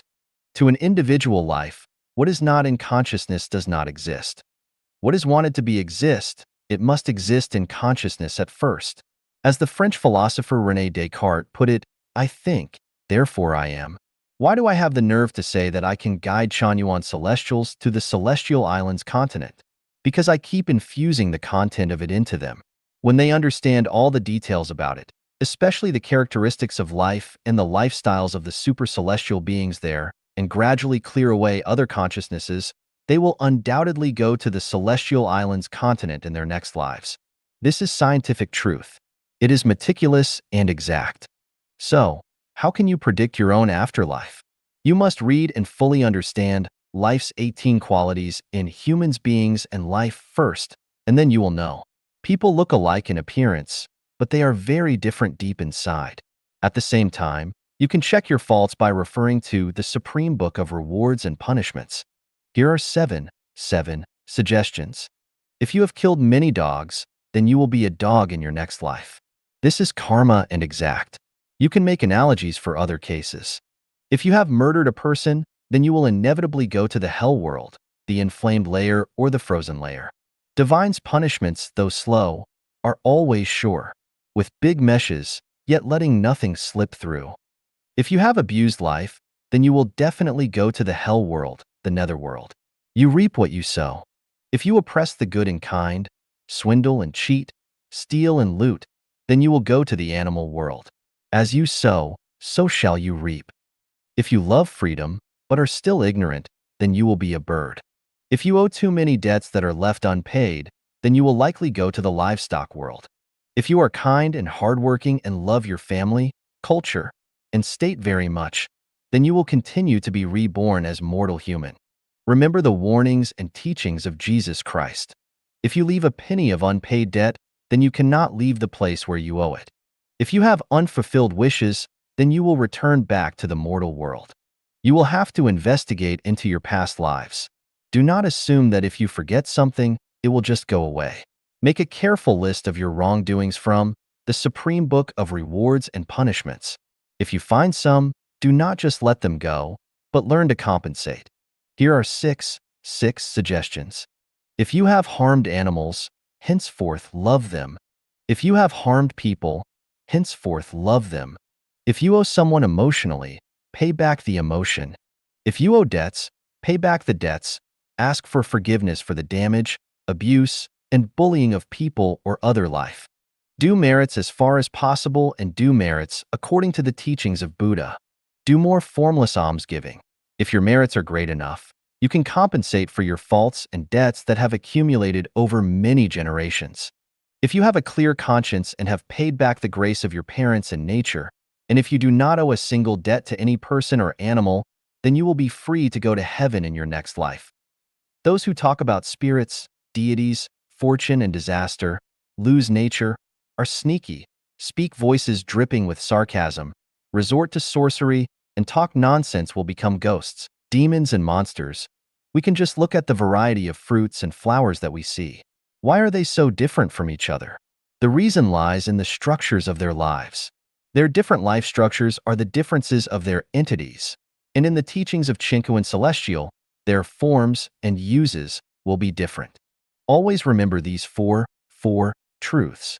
If you eliminate the concepts of family, nation, culture, and religion from your consciousness, are fond of freedom, happiness, and joy, have repaid all your debts in the mortal world, and have done merits, then you will go to the 1,000-year world of heaven. If you often dream of flying and are in a state of joy without having sexual contact, then you will go to the 10,000-year world of heaven. If you possess Buddha consciousness, then you will go to the corresponding Elysium world. If you revere the greatest creator, revere life, take the way of the greatest creator, have obtained supernatural powers, and can fancy an ideal world, then there is no doubt that you will go to the celestial islands continent of the Elysium world. You are the one who knows best about what kind of non-material structure your life has achieved. If you do not know, then your spiritual perception has not yet opened, and you should work at opening it. The above are general ideas and may not be very accurate, but they can serve as a general navigation. You need to draw inferences about other cases from one instance in order to predict your afterlife. 人生的轨迹与自由意志 The trajectory and free will of life. Xiefeng. Translated by Transin and edited by Care. There are many times more stars in the sky than people on Earth. Each star floats along its own orbit around the galaxy, and each orbit is determined and is not its free choice. Life also has its track. Birth, growth, aging, and death is our inescapable course. 18.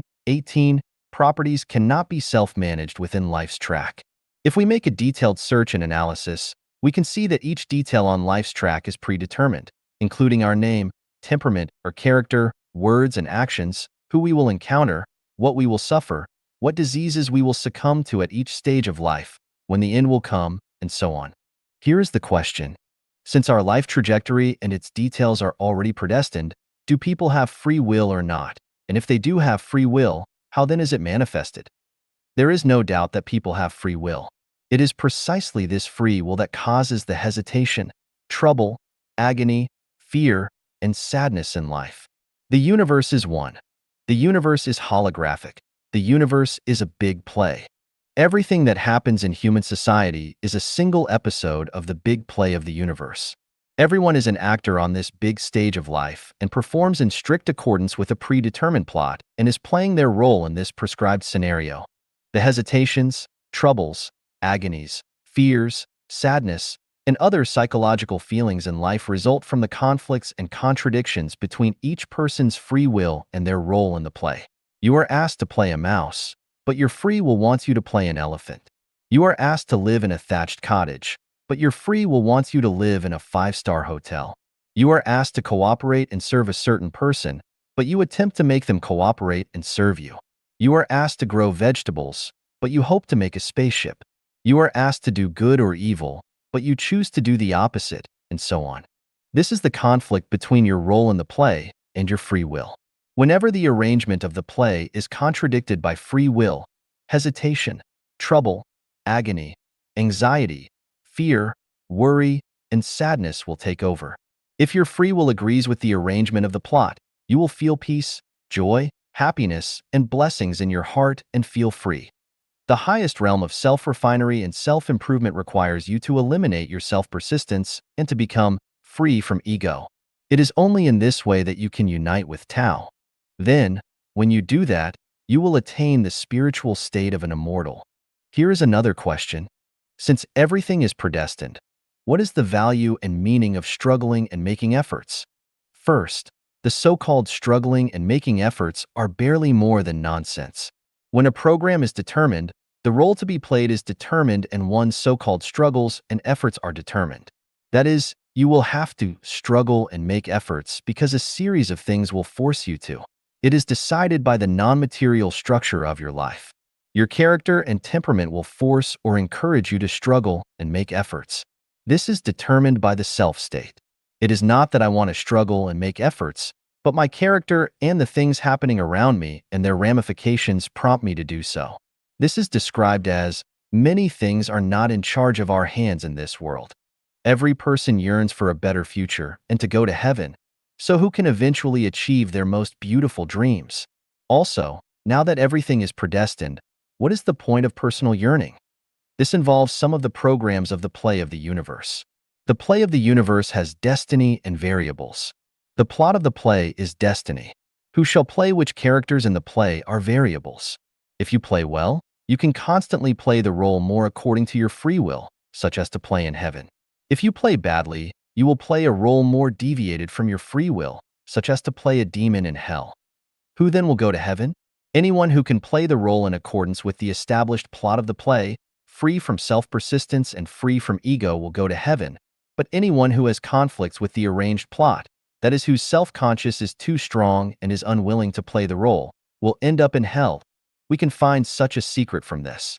Going to heaven or hell has nothing to do with the role you play, but everything with how well you play it. For instance, from most people's perspective, Adolf Hitler should definitely be in hell, but from the plot of the play of the universe, if he played his part very well, he would be in heaven. No matter what your role is, an emperor or a thief, as long as you play it well, your reward will be to go to heaven. If you do not play it well, you will be doomed to reside in hell. So, how does one know whether they are playing well or not? Here is a very simple validation method.